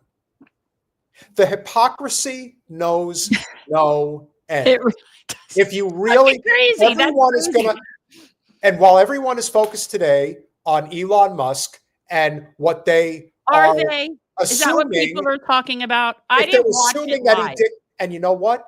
If he did a Zig Heil, who fucking cares? That's so not what our biggest problems are, people. It's What not does what our biggest matter? problems are, people. What does matter is actions. It's stupid, mind you. That's what. Oh, of course, it's stupid. Whether he was intending to do it or not, it doesn't matter. He looks like a fucking moron, and every other person out there who is AOC, all of them. He looks like a moron to me, anyways. His cars. You said he looks stupid. He is way over on the spectrum. He has got.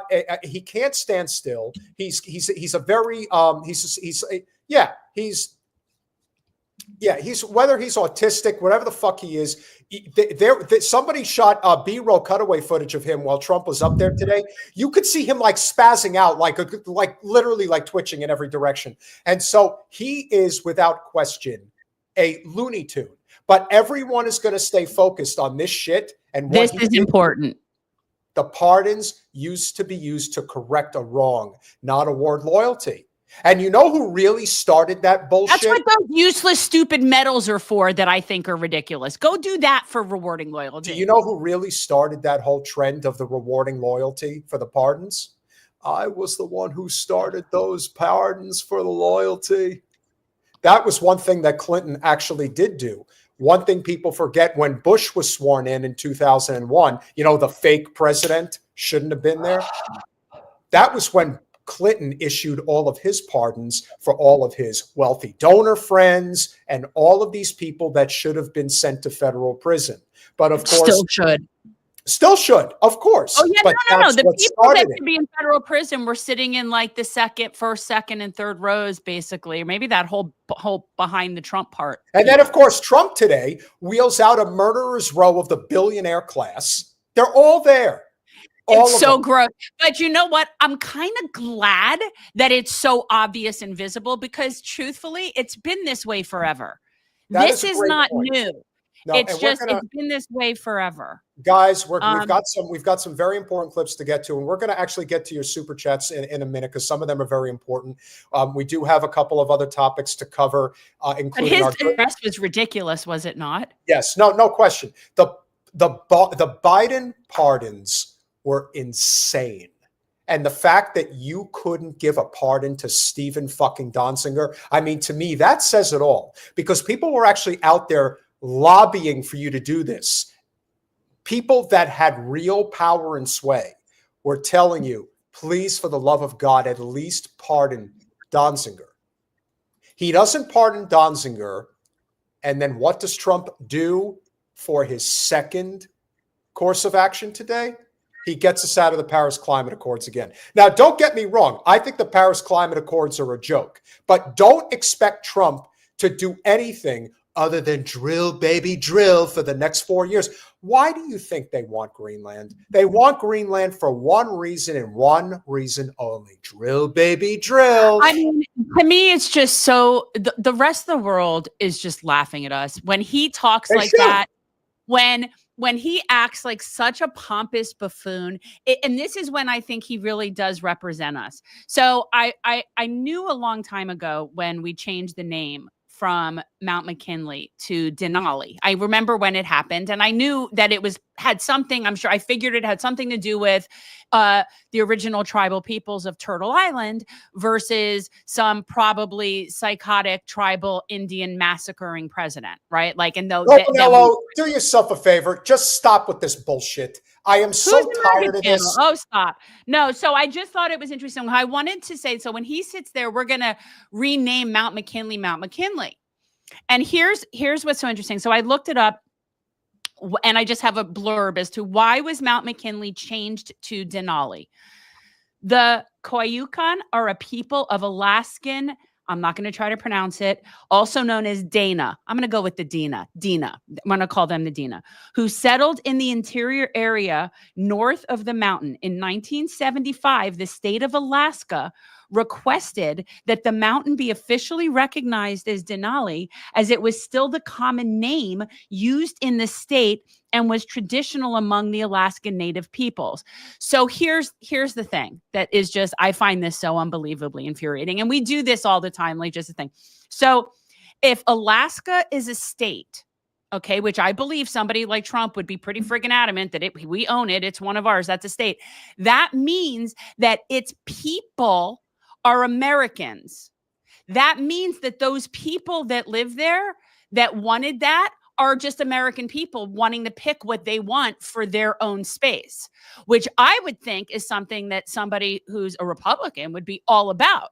So this isn't one of those things where some over woke group of people came in and decided to change something. No, they'd always called it that, and they just didn't want it to be renamed something else. It's so disgusting to me. This whole, it's just so, the Caucasian. Yeah, we got a lot of that. There's no question we have a lot of that. And Like just absolute friggin' caucasity. So anyway, I reject it. Biden's legacy, he is going to go down. I mean, he's going to go down as a bottom 10 president, but I got to tell you, he's pushing, depending on how things ultimately unfold, especially now that it looks like Israel has already violated the ceasefire. He's got like, I don't want to say that he could reach bottom 5 territory. I'm not going to be that hyperbolic, but he's in the bottom 10. Like he's a bottom 10 president in our nation. To me, I honestly do think that he's rivaling W, with the exception of he only 100%. 1 term to 2 terms. Yes, If we had 2 terms of Joe, he probably would surpass he probably would. W He in terms of probably would. body count, all of it, the environmental infractions, all of it. When we think about the worst presidents in our nation's history, when we think about, and I'm talking about the real worst presidents. I know everyone has a fucking opinion about this, but if we're being really honest, You know my about opinion. the worst presidents in our nation's history, Andrew Johnson is without question one of the worst presidents in our nation's history. Woodrow Wilson is without question one of the worst presidents in our nation's history. George W. Bush is without question one of the worst presidents. And now in our we've got nation's history. Joe Biden. You got Joe Biden just like kind of waiting there to take that mantle, like he really is. And we could go through history in terms of where things are really bad. Andrew Jackson is certainly the most controversial president that we've ever had. To geek out over presidents as if it's not. You're basically, we're debating how many angels can dance on the head of the pin. I always, as much as I criticize, Woodrow Wilson for how terrible he was, I don't think everyone gives it to Herbert Hoover because he was there when the Depression started. Buchanan gets a lot of that too. Buchanan was a failure, but I don't see him as I didn't see him as an evil person. Andrew So you're looking. Okay, I thought you were just talking about shitty ass president. So yes, no. James Buchanan is one of the shittiest presidents we ever had, bar none. He did. But you're wanting to talk about the evil nature of it. Well, then I don't think people. Listen, I think there were policies that Calvin Coolidge implemented when he was president that were probably as responsible as anything that led to the Great Depression. And I also think that Harry Truman does not get the proper criticism that he deserves as how terrible of a president he really was. Oh, we do. Are you kidding me? Yes. I think that I think that the people in Japan would beg to differ. I think that they pretty much think of him as the worst. So let's go. Let's cover, guys. Remember, we are a small but mighty channel. We've got 90 people watching right now. Yeah, hit the like button. Consider subscribing. Hey, were we gonna mention the fact that the issue with Panama that we should all be aware of it has nothing to do with Panama and everything to do with China? Of course. We're going to save that because we've got a clip from our good friend James Lee about the TikTok. Because that's the thing. People do not be misled that Panama has anything to do with Panama. No, we're going to talk about the TikTok ban in a minute. Of course, how that's already been wiped. Shocking. So Wanker Tanker, good name, $5. Thank you so much. Have some dough to make your channel go. P.S. End apartheid in ethno states everywhere. We agree. Yalabite, $2. Thank you so much. Democrats better start talking about the oligarchy. Fat chance they are owned by the oligarchy. Yalabite, $4.99. Thank you so much. If Democrats want to deliver to minorities, they need action instead of the fake diversity tokenism we see, which is why the GOP uses DEI as a weapon. That's correct. You know who they didn't use DEI as a weapon against? Bernie Sanders. Imagine that. Imagine why they wouldn't. Mark J., thank you so much for the $5. Thank you for this fine channel. Thank you for being here. So sad that the criminal dog torturer was pardoned. Well spoken, Pete, about this criminal. I appreciate you, my friend. Who's the criminal dog? Who's a dog torturer? Who are we talking about? Criminal dog torturer. Mark, put that in the chat. For some reason that's not jumping at me at the moment. Wanker Tanker again, $5. Thank you so much. How can someone be pardoned for something they've not been found guilty of? It's because they are guilty. They just haven't been convicted yet. Right. He's premeditatively pardoning them in anticipation of there being a prosecution. That's how disgusting this is. They know that they're guilty of something, and this way they won't have to be accountable for it. It's like a presumptive pardon, if you will. We're entering an entirely new territory of premeditative corruption now. Insanity. Now we're not just pardoning corrupt pieces of shit. We're premeditatively. Big shout out to Martin for becoming a YouTube member. We are getting a new YouTube member. It seems every show now. So I'm digging it. It helps. It all helps, guys. It really does. I'm very appreciative. So for those of you who were paying attention over the weekend, I've said many times, I think that Dave Chappelle is one of the great, not just comedians, but great commentators of our time. He's certainly, if anybody is truly channeling, there's not a lot of people that truly channel Carlin. He's up. Yeah, I think Chappelle's pretty, So Dave Chappelle hosted SNL on Saturday night. And here's what he had to say about Palestine. In Israel, a book of his was released, and its title was very controversial in Israel. And the title of the book was Palestine. He's talking about Jimmy Carter. Not apartheid. And while he was there, Jimmy Carter said, I want to go to the Palestinian territory. I will never forget the images of a former American president walking with little to no security while thousands of Palestinians were cheering him on. And when I saw that picture, it brought tears to my eyes. I said, I don't know if that's a good president, but that right there, I am sure, is a great man. It made me feel very proud. So Donald Trump, I know you watch the show. Please do better next time. Do not forget your humanity, and please have empathy for displaced people, whether they're in the Palisades or Palestine. Thank you very much, and good night. Yeah. So as it turns out, it appears that Israel has already violated the ceasefire agreement. I don't know why we bother to make agreements with people that have no honor, and I've said it a million times, people, how do you know Israel is lying? Its lips are moving. That's all it takes. Yeah.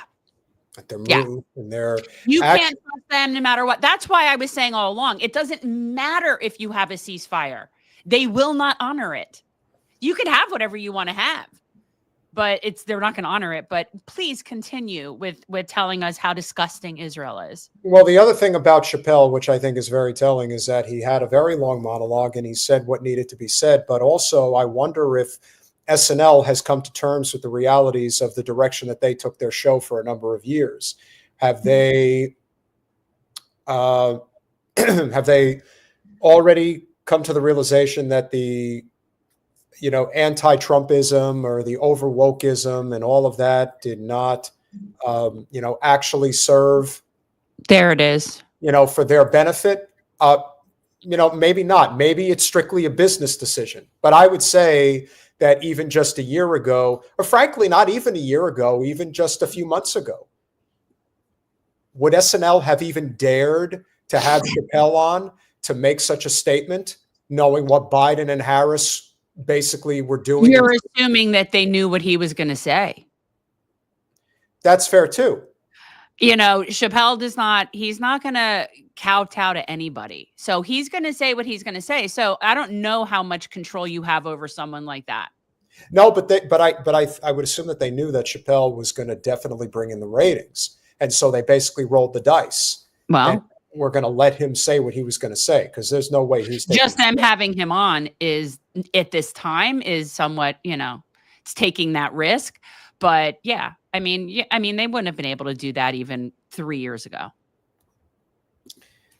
So our good friends over at Punch Up Pod said Biden's 40-year career. This is what I'm saying. Yeah. That's why, because he's only been there for 4 years. So, you really have to compare apples to apples. You know Hey, what listen, I'm in saying? terms Like, of W was horrible, but here's the other thing. I would suggest that the majority of what W did that was really horrible was never his brainchild. He didn't think of it. He didn't know of it. He was just the person there. Whereas Biden, like what Lila's saying, has spent his entire career as the brainchild of some of the worst policies that we've had in this country that have hurt people. So that's the difference. W was just, come on. That was just Cheney and Rove in a puppet suit. Whereas Biden, he's been an architect of a lot of really horrible shit for his career. Yep. You know, and I don't, yeah. So he's horrible. No, and I do think that Biden is, I mean, like I said, I think his legacy is going to be absolutely horrific. Good.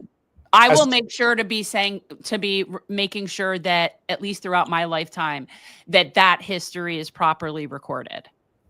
John, we'll do that on Thursday. I'll pull that up. Apparently, this interview that Lawrence O'Donnell did with Joe Biden was so freaking horrible. When did it come out? Like a few days ago. Interesting. I only saw like a short. You mean in terms of he was just incoherent? It's not only that; it's the way O'Donnell handled the interview. It's just so. It's first of all, corporate media is a dying entity. I think we all know that. They're both dying entities facing each other, trying to like both claw for survival. That's what that would be.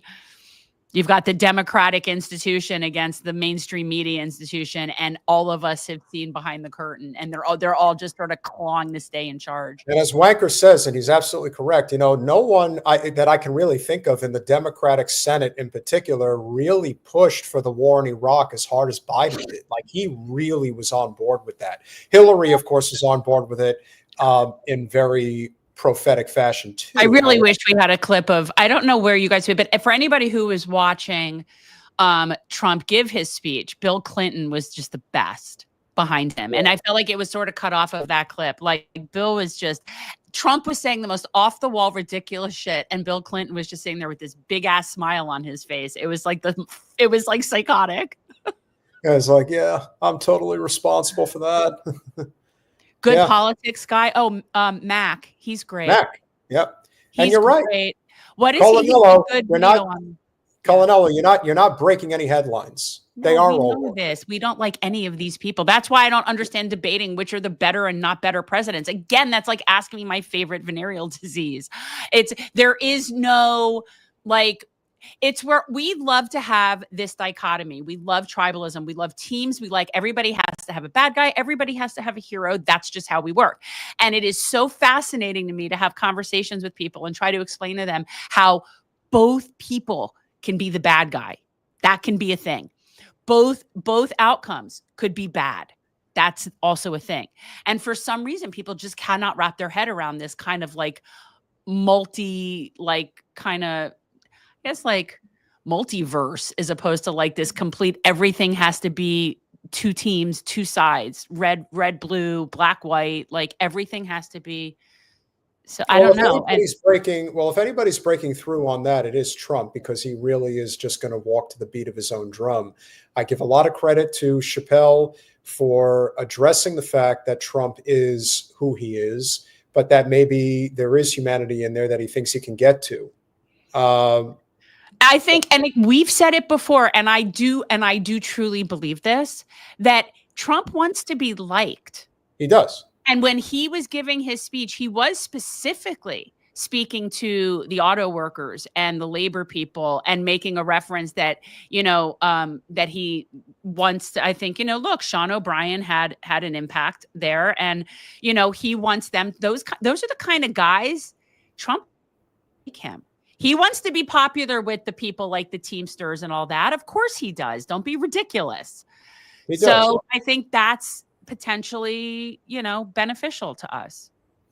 Now, of all the people that I have observed that I think were the most, I think if you're going for the Goebbels Award, basically the person who is willing to just die in the bunker with the Fuhrer, if you will. Matt Miller. Well, smirking all his way to the, oh my God, I want to punch him in the face. In the vagina. He's vagina. Well, yeah, but like it's the smirk. Like I really, I would find that satisfying. I would. Or better yet, I actually would prefer somebody a lot more capable watching them punch him in that smirk. Like, that's what I want to see. I would like to see somebody like, somebody who's like a badass for peace kind of person, one of our veterans for peace that's still a badass. That would all be well and good, but it would just please me. I'm talking about the Goebbels Award for Joe Biden. Okay. Here's your Goebbels Award for Joe Biden. Debbie Wasserman Schultz had the foresight to put out a tweet today saying, "Thank you, Mr. President Joe Biden. When disaster struck, you led America with empathy. You brought us out of a deadly pandemic, created record jobs, restored America's global standing, and did it all with respect, compassion, and decency." This is also take that with a grain of salt, because it's, of course, the opinion of a sociopath. Scroll down slightly. She doesn't understand empathy. Scroll down slightly. Who? Colin. Oh, okay. It's so brutal. When I see an image like this, I'm reminded once again of why Trump is there right now. Why the type of people that have obtained the power that they've obtained that they shouldn't have been able to obtain is a result of the actions of certain people within the party. Who's that on the other side of Debbie, you think? It almost looks like... That looks like Danielle Levine-Cava, to be honest. No, that's what I was going to say, but that wouldn't be right, would it? I guess it would be here. Possible, why not? Well, yeah, they had to have been here. They had to have been here. So, yeah, it's probably... That's what I was going to say. It looked like Danielle.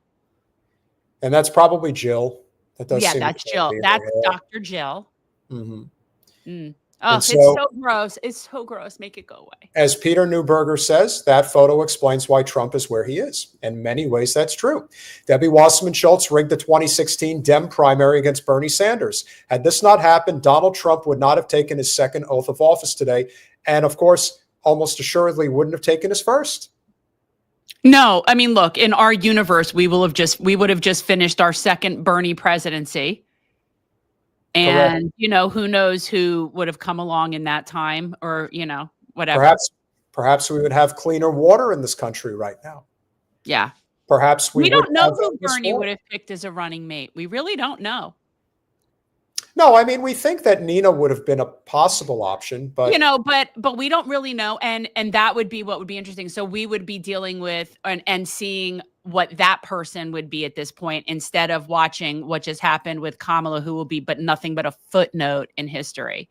Well, if she does, and properly so. You never know, because if she does decide to run for governor of California, you never know what that's going to turn into. But that's going to be a very interesting situation. But Jen, just if you were,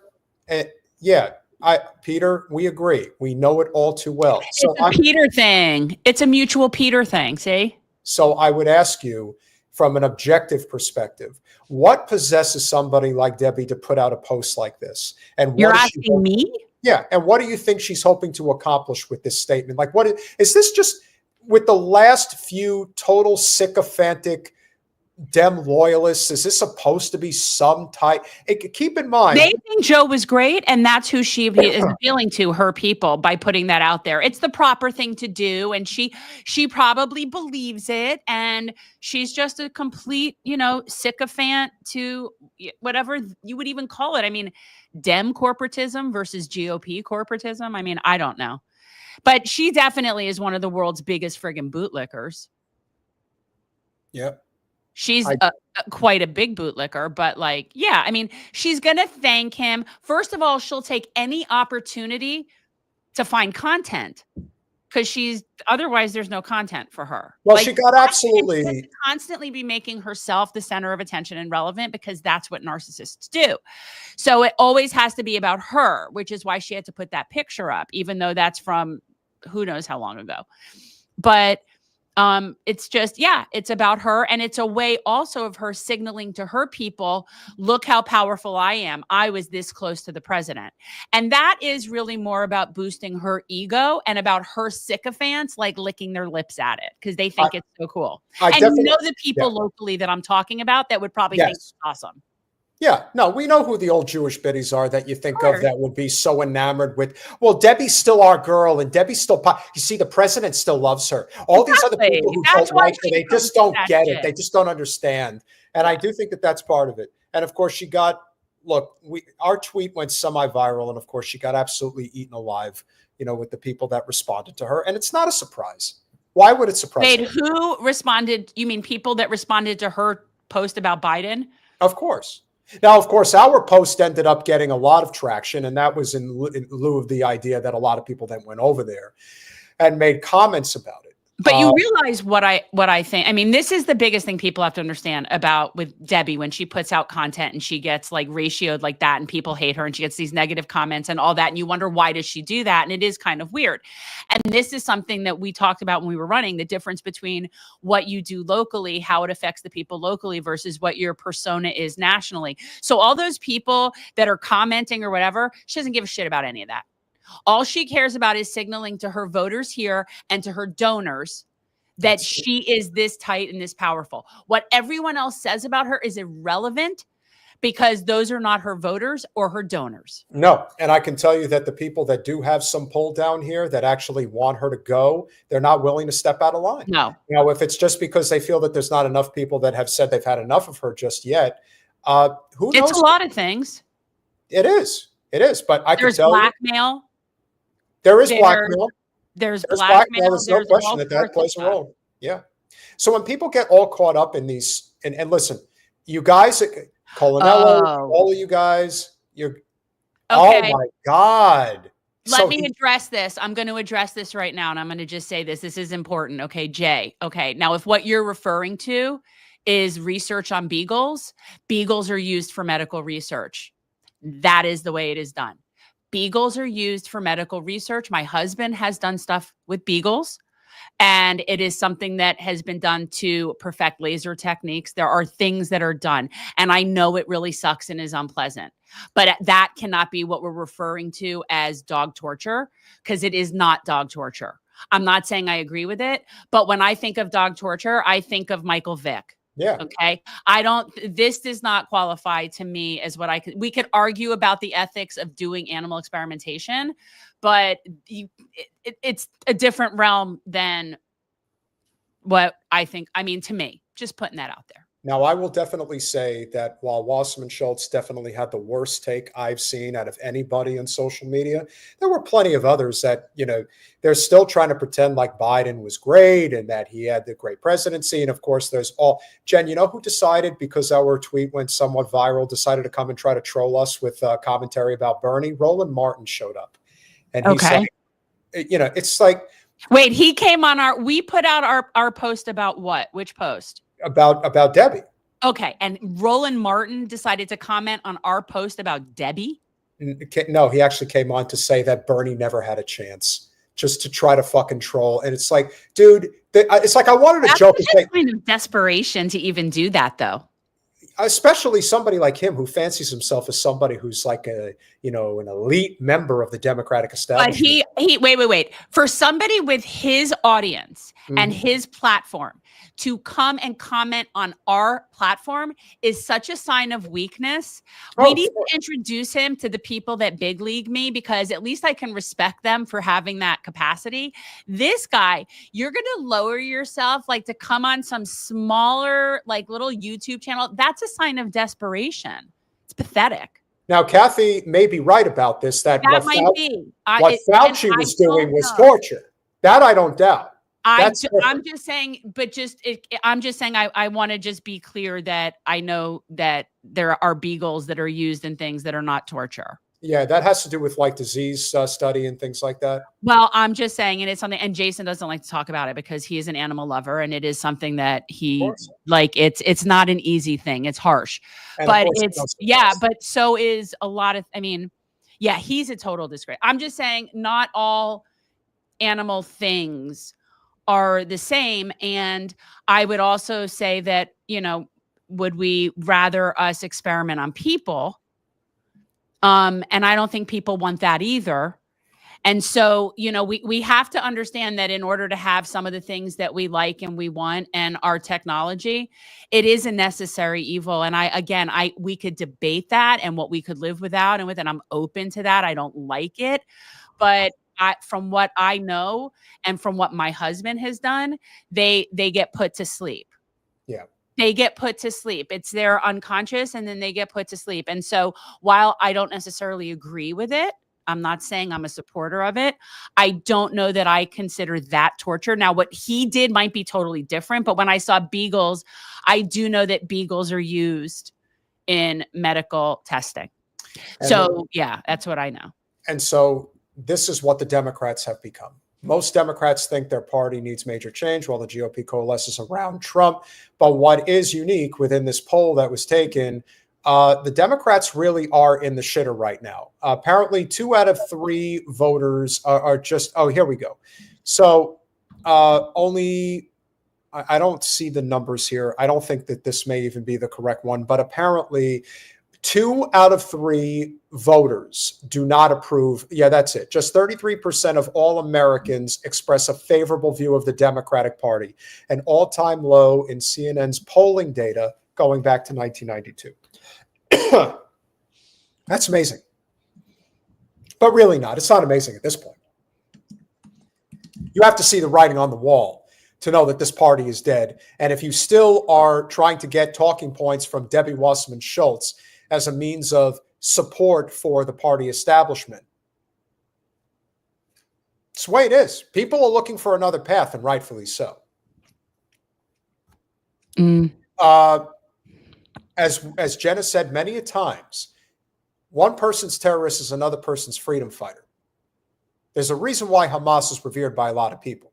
They've been attracting more and more recruits in Hamas. That's how come Israel has completely and utterly failed in their objective to eliminate. Not only have they not eliminated Hamas, it's grown significantly. And why wouldn't it? And not only that, number is only going to rise too. All right. So since this happened today, and since we're talking about Israel, we're going to have to talk. Listen, Colonello, all you guys are going to get your wish. Okay. So here's your wish is now granted. Ordinary victory. This was a fork in the road of human civilization. Okay. There are elections that come and go. Some elections are, important. Some are not. But this one. This one really mattered. And I just want to say thank you. Can you at least do your hair right if you're going to get up on stage? It's just pitiful. Now, I want to say YouTube rejected my response to somebody in the chat. The other ones let it go through, but somebody had asked me my favorite venereal disease, chlamydia. And but YouTube wouldn't let it post. So I just want to make sure you knew that. Apparently it went through on the other platforms. That's the one you've got? No. I say chlamydia. It's just, I personally, I'm a child of the 80s. So Yeah. I was in college in the late 80s. So chlamydia. You poor thing. Thank you for making it happen. Thank you.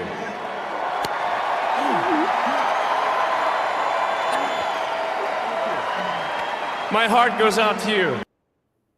He is so on the spectrum, awkwardly weird, and just like, he's just so wrong. Okay, so since you're actually a Jew and you can speak to this, was he doing Zig Heil? Can you say you're actually Jewish and not a Jew?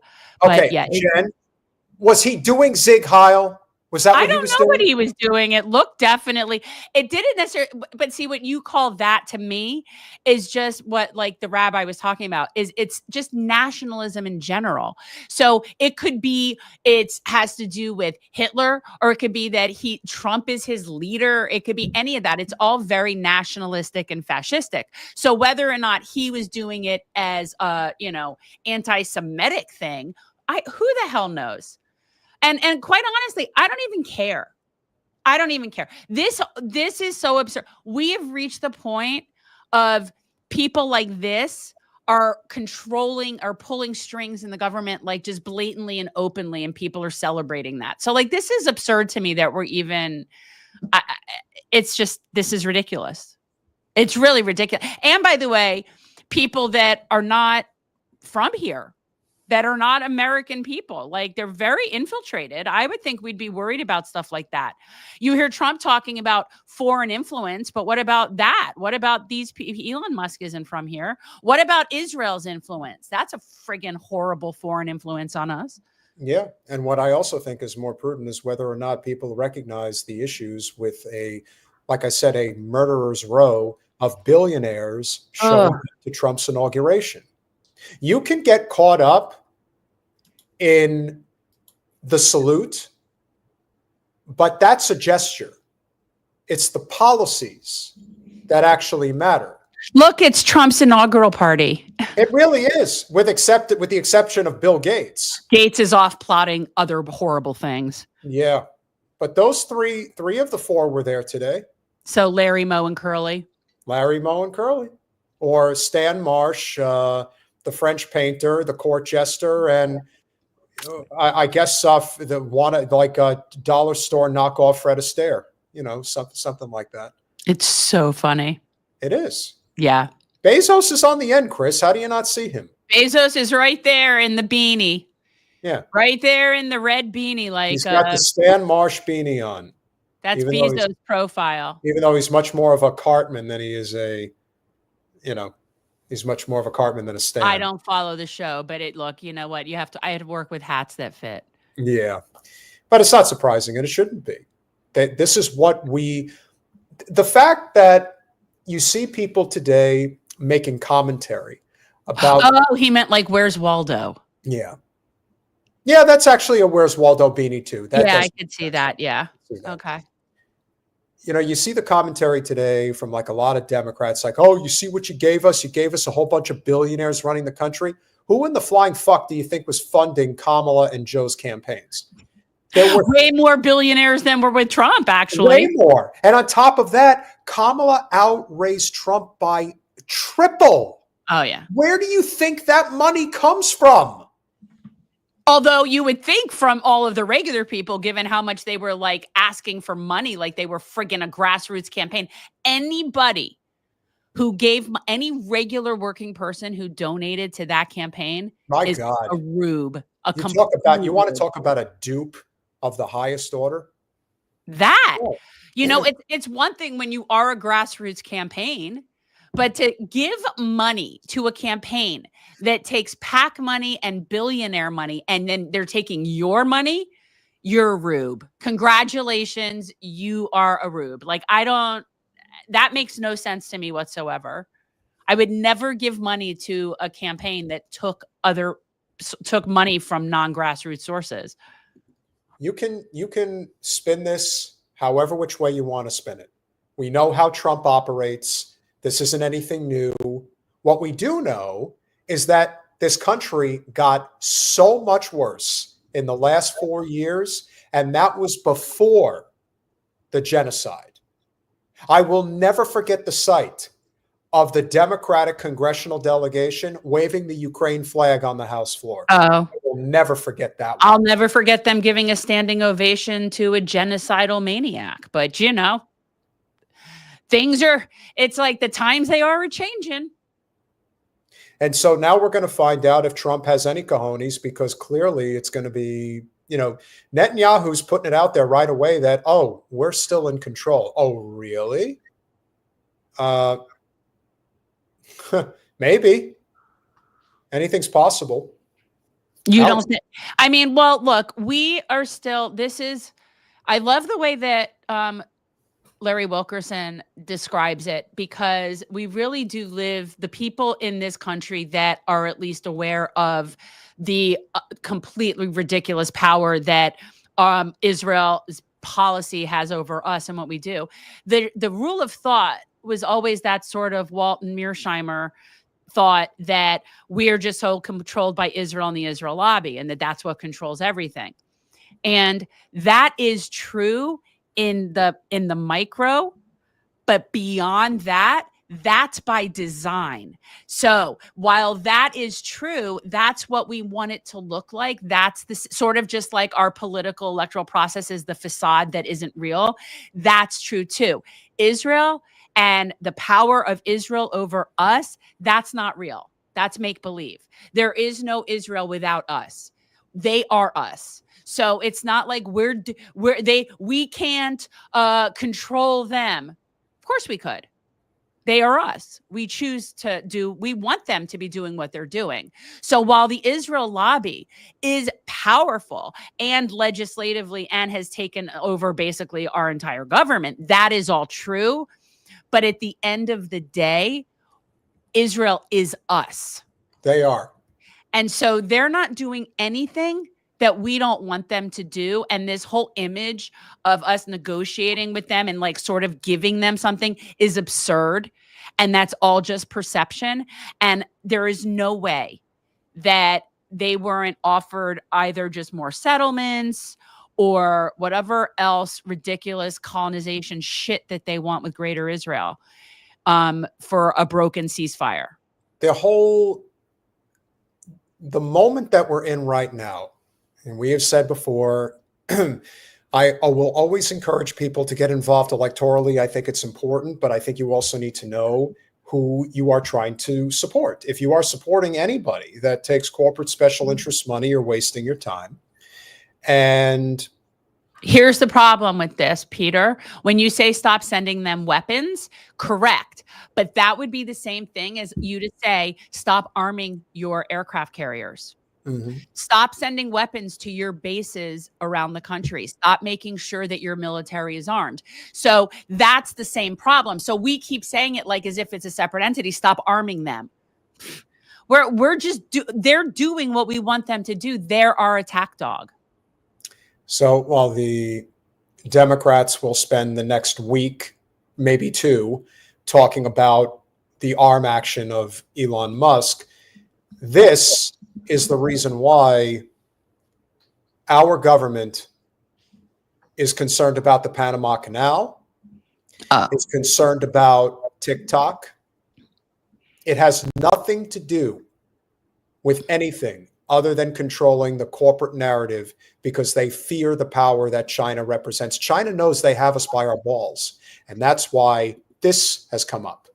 Luigi Mangione takes over Red Note, how Chinese app became a meme haven for Americans fleeing TikTok. Oh my God. India reports. Wow. So he's big over there. He is. Interesting. We have a story here, Colin, because I'm seeing kind of a spam page of some kind. Yeah, I don't know what that is. Ooh, that looks good. Yeah. It's a lot of ads, so. Okay, there it is. It happens. So when Red Note, the Chinese social media app, also known as Zhaohongshu, Little Red Book. That's good. You did. I can't do it. Rocketed to #1 on the Apple App Store this week, new American users were met with an unexpected cultural crossover. Fan cams and memes featuring Luigi Mangione, the suspect charged with killing United Health CEO Brian Thompson. Mangione's notoriety in the U.S. has sparked fierce debates, with some branding him a working-class folk hero, which he is, China, and others condemned his alleged actions. But for users of Red Note, Mangione has become an unlikely muse. Reaction images of his face edited onto characters like Luigi from Nintendo's Mario franchise, surrounded by yellow cartoon cats holding hands, have gone viral, often accompanied by absurd captions like "King, kind, and lovely Luigi." And so why would Americans be flocking to Red Note? Well, it turns out that they decided, or at least that's what initially was decided, that we were going to ban TikTok. Now, our good friend, but we know, how did that whole thing with banning TikTok get started? Well, our good friend James Lee from Breaking Points put out a clip of his own the other day. Because a lot of it had to do with Jonathan Greenblatt. Here comes the big story, baby. Okay. Need to talk about TikTok. TikTok, if you will, it is the 24/7 news channel of so many of our young people, and it's like Al Jazeera on steroids. In November of 2023, a recording was leaked of Jonathan Greenblatt, the head of the ADL, referring to TikTok as a problem. that needed to be taken care of. We have a major generational problem. The issue in the United States of support for Israel is not left and right. It is young and old. And so we really have a TikTok problem, a Gen Z problem, that our community needs to put the same brains that gave us Tagli, the same brains that gave us all these other amazing innovations, need to put our energy toward this, like, fast.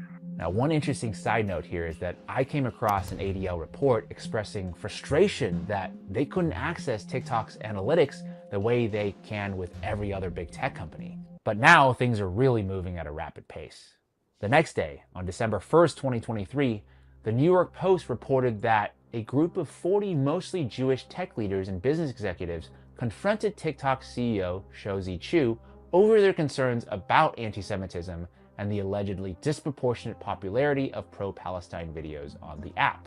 One of those executives, Anthony Goldblum, the same Anthony Goldblum who we were just talking about. Okay. From everything I understand. Okay. Can we just for a second listen? I know you don't like it when I do this, but I have to do on it. The app. One of those executives, Anthony Goldblum, the same Anthony. I have to get up and walk outside for something. Something's really wrong. Just continue. Play the video. I'll be right back. I have to go. When you see guys like this, when you see these frail, weak type people, as the rabbi was discussing earlier, they tend to be the most dangerous. These are the people who advocate for genocide. These are the people who advocate for death from above. These are the people who advocate for endless war. These are not the people who will ever put on a uniform to defend this country. It's not like they're physically capable of doing it, but they are always the most dangerous. They are overcompensating for their lack of masculinity. That is what this is. That is why there's such proponents of the Israel apartheid / genocidal state, and why they are so adamant about blocking TikTok. Because TikTok has no interest in protecting Israel from their message, their true message getting out to the American people. And that's the danger of people like this guy. We'll continue. Anthony Goldblum, who we were just talking about. And from everything I understand, the meeting didn't go well in the sense that TikTok didn't commit to a kind of wholesale removal of pro-Palestinian or anti-Israel content. So from then on, the fight against TikTok pivoted from a kind of PR battle that we were just looking at to now laying the groundwork to push legislation through that would ultimately ban the app. In March of 2024, a bill was introduced in Congress, H.R. 7521, called the Protecting Americans from Foreign Adversary Controlled Applications Act, sponsored by Representative Mike Gallagher. Foreign adversary control of what is becoming the dominant news platform for Americans under 30. This is a common sense measure to protect our national security. I urge my colleagues to support this critical bipartisan legislation. I think it's worth noting that companies like Facebook and Google engage in similar data collection practices, and then they would go on to sell this data to China. So China is getting the data anyway. But here's where things get really interesting. You start digging into Gallagher's largest campaign donors, and you uncover a story that goes far beyond data privacy or Chinese influence. Near the top of his donor list is AIPAC, the Israeli lobby. Here's a crazy statistic for you. Of the 500 plus members of Congress, only 33 members did not receive a donation from the Israeli lobby in the last campaign cycle. So essentially, when Israel wants something from America, they usually get it. At around the same time, the Jewish Federations of North America penned a letter to Congress urging lawmakers to ban TikTok due to anti-Semitism. Not one mention in their letter about China or data privacy. TikTok runs all sorts of videos that portray the Israelis acting there he is. There's the man. Palestinians in barbaric ways. The truth. I fully respect John Mearsheimer. Let me be clear. Like, just because I think that I'm in the Wilkerson camp, I feel like we're reading like a philosophy. We're at a pinnacle of philosophical. Hey, listen, we are, come hell or high water, we are getting John Mearsheimer on our podcast. His book was one of the first real books that I read on the topic. So, he's definitely a guru. And when young people see these videos on TikTok, they obviously become remarkably sympathetic to the Palestinians, and they think badly, to put it mildly, of the Israelis. So the lobby would like to shut down TikTok. On March 23rd, 2024, HR 7521 passed with largely bipartisan support. Looking back, I was fully expecting the bill to pass the House very, very quickly and easily, because there are a lot of bills that pass the House and don't make it through the Senate. The Senate is meant to slow things down. But 1 month later, on April 24th, the act passed in the Senate, again, with overwhelming bipartisan support, and was signed into law by Joe Biden on the following day. Like I said, I had never seen a bill go through Congress with that kind of speed and velocity, with very little opposition or debate. It's wild. And maybe even wilder, by that summer, Mike Gallagher, the representative who had sponsored the bill, was now working for Peltier as their head of defense. He didn't even finish out his term. He just resigned from Congress and took a job there. Unbelievable. Like, it's so absurd. You can, honestly, you have to laugh. Like, it's just so ridiculous. I equate the whole hysteria surrounding Musk and whatever salute it was that he was given. And yes, it is certainly valid for criticism. There's no two ways about it. You know what it is? It's really poor form. I think, honestly, and you know what? Because my kid has learning issues, we've always had him in programs in schools, and there've always been kids that are on the spectrum. Like, that's just part of, so the idea of somebody being just so socially backwards and awkward and whatever, I know. And that's how he appeals to me. I don't think he's evil. I just think he's just, no, Musk is not evil the way that Bill Gates is evil. No, I don't think so. But I think he's like a man-child. Yes. And I think he's on the spectrum. And I don't think he can read a room. I don't think he has interpersonal skills. I think that there's a lot going on there. What does Palantir do? Well, Wanker, it's a great question. Glad you asked. If you're not familiar with Peter Thiel, I would suggest you just get up to speed on Palantir. And let's just say that there probably isn't anybody right now more of an advocate for endless war in Ukraine, the genocide in Gaza, and starting a war in Taiwan than Palantir. They are a endless war tech company. That's what they are. Yeah, I mean, it's weapon adjacent. It's tech for weaponry. It's tech for military. So it's war adjacent. It's the military-industrial complex. It's just not necessarily specifically weapons, but it's military-industrial complex. And the beauty of this whole conversation, and why Mangioni's story is so vital, and why the story about TikTok is so vital. This is the reason why they want it banned. They do not want a country that looks at the for-profit health system and says, this is a non-starter, I will simply refuse to accept it anymore. I do believe we're getting there. And they're really stupid, because what they did what it would do by banning TikTok and having people go over to the actual Chinese app is that's going to forge a better relationship amongst people. See, as soon as people really have interaction with Chinese people, the mythology starts to vanish. It does. Right. And that's one of their biggest fears. But their biggest issue with TikTok was really the Palestinian message. They're using the excuse that has to do with China ownership, as if China owning things is a threat. We don't want their companies to have our data, but I want our companies to have my data. Like, again, what difference does it matter what language our oligarchs speak? That a country that, and from what I remember reading in the Patriot Act, it's been a few years, we no longer have privacy rights. So a country that doesn't have privacy rights being upset about another country getting our information just seems really stupid. And so really, I really think in general, the TikTok thing has to do with Palestine, but our general pissing match with China is also a problem. And that to me is what's linked in with Panama. I definitely think that it's all interconnected. That's why I said I thought that the Mangione story is just as vital as Palestine, because it's our biggest story on the domestic side, just as Palestine is our biggest story on the international side. And ultimately, it breaks from the endless war machine, which is just feeding the fall of empire capitalism that is here in the United States. And so protecting that message is essential. And where Trump becomes a wild card is that he's rescinding the ban on TikTok.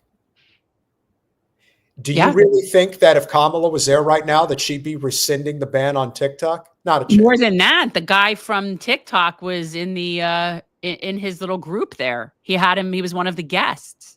Yeah, that's, to me, this is the thing. And I will channel It's Keaton. called diplomacy. Yeah. I'm also going to channel Keaton and Russell because they've mentioned this on Due Dissonance, and I agree. Trump is basically Russian roulette with one chamber empty. Odds are he's going to fuck up, but there is that chance that he's going to get it right. And even if it's inadvertent, I think the only reason why Trump has reinstalled or reinstituted TikTok is because he knows it is bad PR. It is bad for his brand. It is bad for this country. And he likes TikTok. He does. People love TikTok. Exactly. And why does Trump also... He wants to be liked. Not only that, why does Trump like TikTok? The second he decided to get on TikTok, he had I don't know how many followers he has, but he within an instant, he had 10, 15, 20 million followers. Exactly. He loves that shit. He loves that shit. So accept the fact that we have a bona fide narcissist as our president. But what's the difference between a narcissist and a sociopath? Trump is a narcissist in that he's a total egomaniac. Well, you can be both. There are people that's a big crossover. It's true. But to me, I see Trump as a classic narcissist because he is an egomaniac, but he's an egomaniac from the standpoint is that he wants everyone to love him and like him. Like he wants to be that person. So if he's decided that TikTok will now stand, okay, hopefully it lasts. Maybe he's going to lay his foot. He's going to put his foot down regarding Netanyahu. The fact that 19 Palestinians are now dead in a day after the ceasefire, of course, was not followed. Who knows? And so to me, hang on. It's going to be a wild ride, but I think that I hate the word resistance. It's so fucking dumb. Just treat it as the opposition, the working class opposition. Because I call it the rebellion. The rebellion. I could live with that one. Look, this has to very, very much so seep out of electoral politics and into the streets, right? Like that's ultimately where this has to go in order for it to be anything. And the more of the nonsense that people are seeing right in front of their faces, and the more the corruption and the complete oligarchic control, the more that people are seeing it right in their faces, it's just going to help facilitate the revolution. And that is what I'm wanting to see. So, and I think Trump's a buffoon. I do. I think he's a buffoon, but I do think he wants to be like prom king. He's into it. And I think because of that, we could get lucky. We could get lucky. I think he has a better chance of handling Ukraine than we would have ever seen from Biden. I think that he'll be better with China, to be honest with you. I do. Remember, this is a very Democrat bipartisan thing in picking a fight with China. If we all recall, it was Pelosi and whoever else had recently gone over there to visit. Is that you, Dr. Shiva? Is that you? Did you just show up and claim that somebody would? Yeah, probably. But yeah, I mean, that's, I don't even remember. I lost my train of thought, but. Well, what I can tell you is that we're grateful for all of you being here.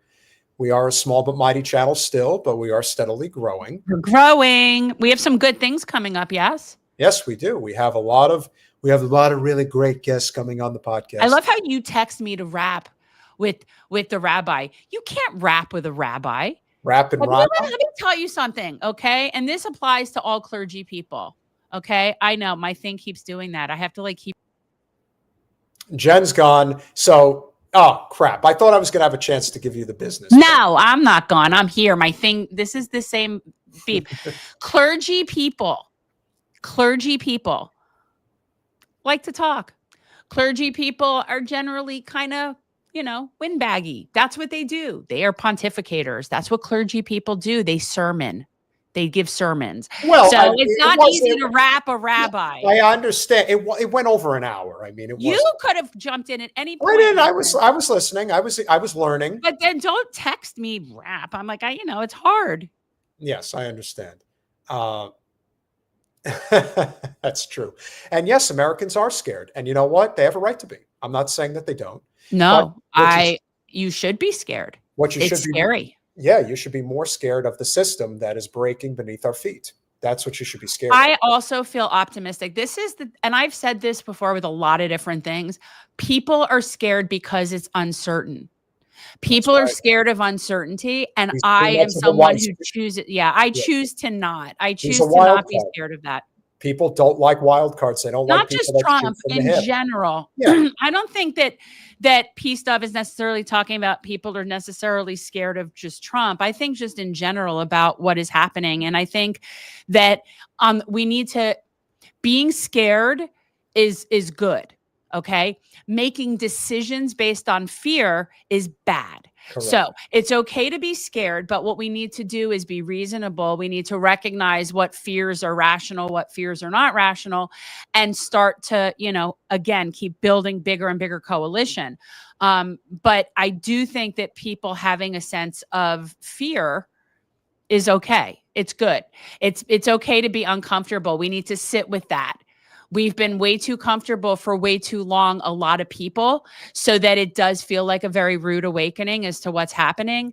And it really is more and more people are waking up. So again, I say it all the time, our goal is to red pill as many people as we can, build a coalition as big as we can, so that when labor gets in the streets and everybody can get in the streets and maybe something can actually happen. Again, I prefer nonviolence. But when you make that impossible, you make violence inevitable. And so it is what it is. But I think, it's okay to be scared. But that doesn't mean that but being scared is a whole hell of a lot better than living in complacency of something that we know is unjust. That's worse. I will take being scared over being complacent with injustice. I think that's a great point. Will Trump have that same energy? I'm not sure he will. Trump's now really in the twilight of his life. I mean, he's an historic president now. I don't know what more he can do other than, of course, he wants to get his Nobel Peace Prize and probably a whole bunch of other kudos. I don't know what he's motivated by at this point. I don't know why it doesn't mean anything anymore. No, as soon as they gave it to Obama, it ceased to mean anything. And once they gave the Presidential Medal of Freedom to Hillary Clinton, that was the end of that one. So with that said, next he'll ruin the Kennedy honors and give it to somebody that doesn't deserve it and ruin that for me. Hey, listen, anything that ruins bougie, upper class, stuffy liberals, private little parties. Okay, but here's the one thing about the Kennedy Center honors. Some of the best concerts ever happen at that award show, and they only happen there in a certain way, and that is what I like. So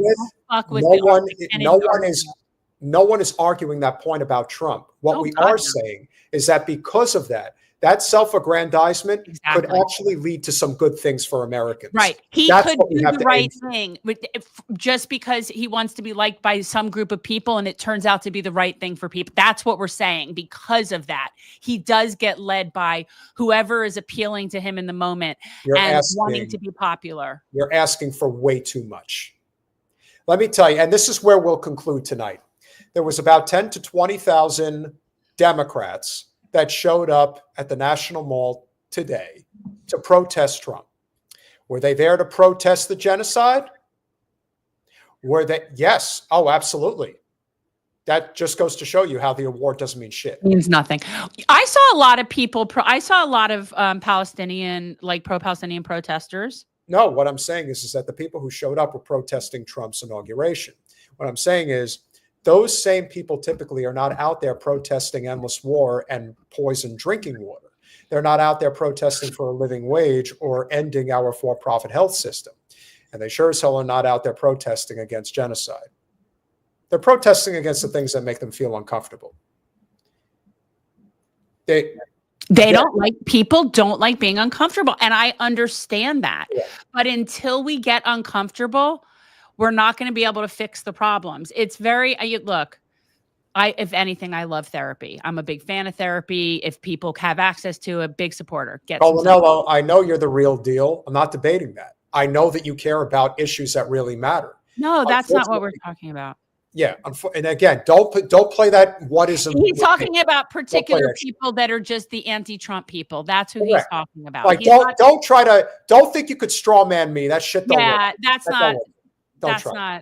That's not who he's talking about. But we do have some really, really incredible guests that are going to be coming on our show very soon. So next Monday night, which I think may be our last 9 o'clock, we'll see. So Cenk Uygur from the Young Turks will be here. And then we will also have... I'm not saying everybody who gets the honor isn't a douche.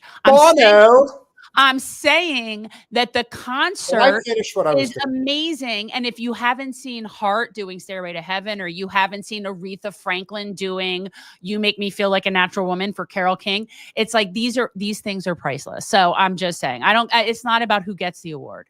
Anyway. I remember when Bruce got his. Again, as we speak, douchey people get awards now. So be it. So Cenk Uygur will be a guest next Monday. We will also have Josh Wheel. He is running for Congress in Florida's 6th district. He is a friend. Sabby Sabs is going to be a guest on our show on Thursday. I'm having issues. I'm having issues. Who did you say after Cenk? Who are we having? Oh, Josh? Josh Wheel. Yes. Yeah. Okay. Who do we have Thursday? Don't know yet. You don't know yet. All right. We'll figure it out. So, Colanello, let's assume that Cenk has. It's our job to reel him in. That's our job. We're just talking. We're having a conversation. You know, we have always been very adamantly in the camp of we talk to people. I'm not playing ridiculous tribal games. I'm just not. I'll talk to anybody. It doesn't mean I'm going to agree with them. So yeah. All right. So we have Cenk coming on. We have Josh coming on. We had something. You had sent me something else, I thought. Well, I'm still trying to get. Let me see. Still trying to get Jamie Peck to come on. We haven't been able to schedule that one. Oh, you sent me a thing about Sabby. Yes. Let me see. Please make fun of Cenk. Let me tell you something, okay? Cenk has been nothing but nice to me. Yes, truthfully. And not a lot of people were, especially the first time that I ran. And so I have not always agreed with things that he said and done, but I'm not going to be anything but nice to him because he's never been anything but nice to me. And that's just how I roll. I don't have to agree with him, but we'll have an interesting conversation. Yeah, no, again, we are not pushovers. We are not there to shit talk. We're there to figure out how can we possibly get to a place of, positive change. And I do realize the ego involved, and I do realize about the thing about Cenk and TYT and Jordan and all of it. I know all of those things. Yep. It is not my intention, and quite honestly, I just have no desire to rehash any of that shit with him. I just don't. Definitely. It's not my job to do so. Again, Cenk's been nothing but nice to me. He platformed me when a lot of people didn't. And I appreciate that. So yeah, I have no problem speaking with him. And that's that. Yeah. Smash that like button, share, subscribe, do all those things we ask you to do. We appreciate you all. We'll see you Thursday.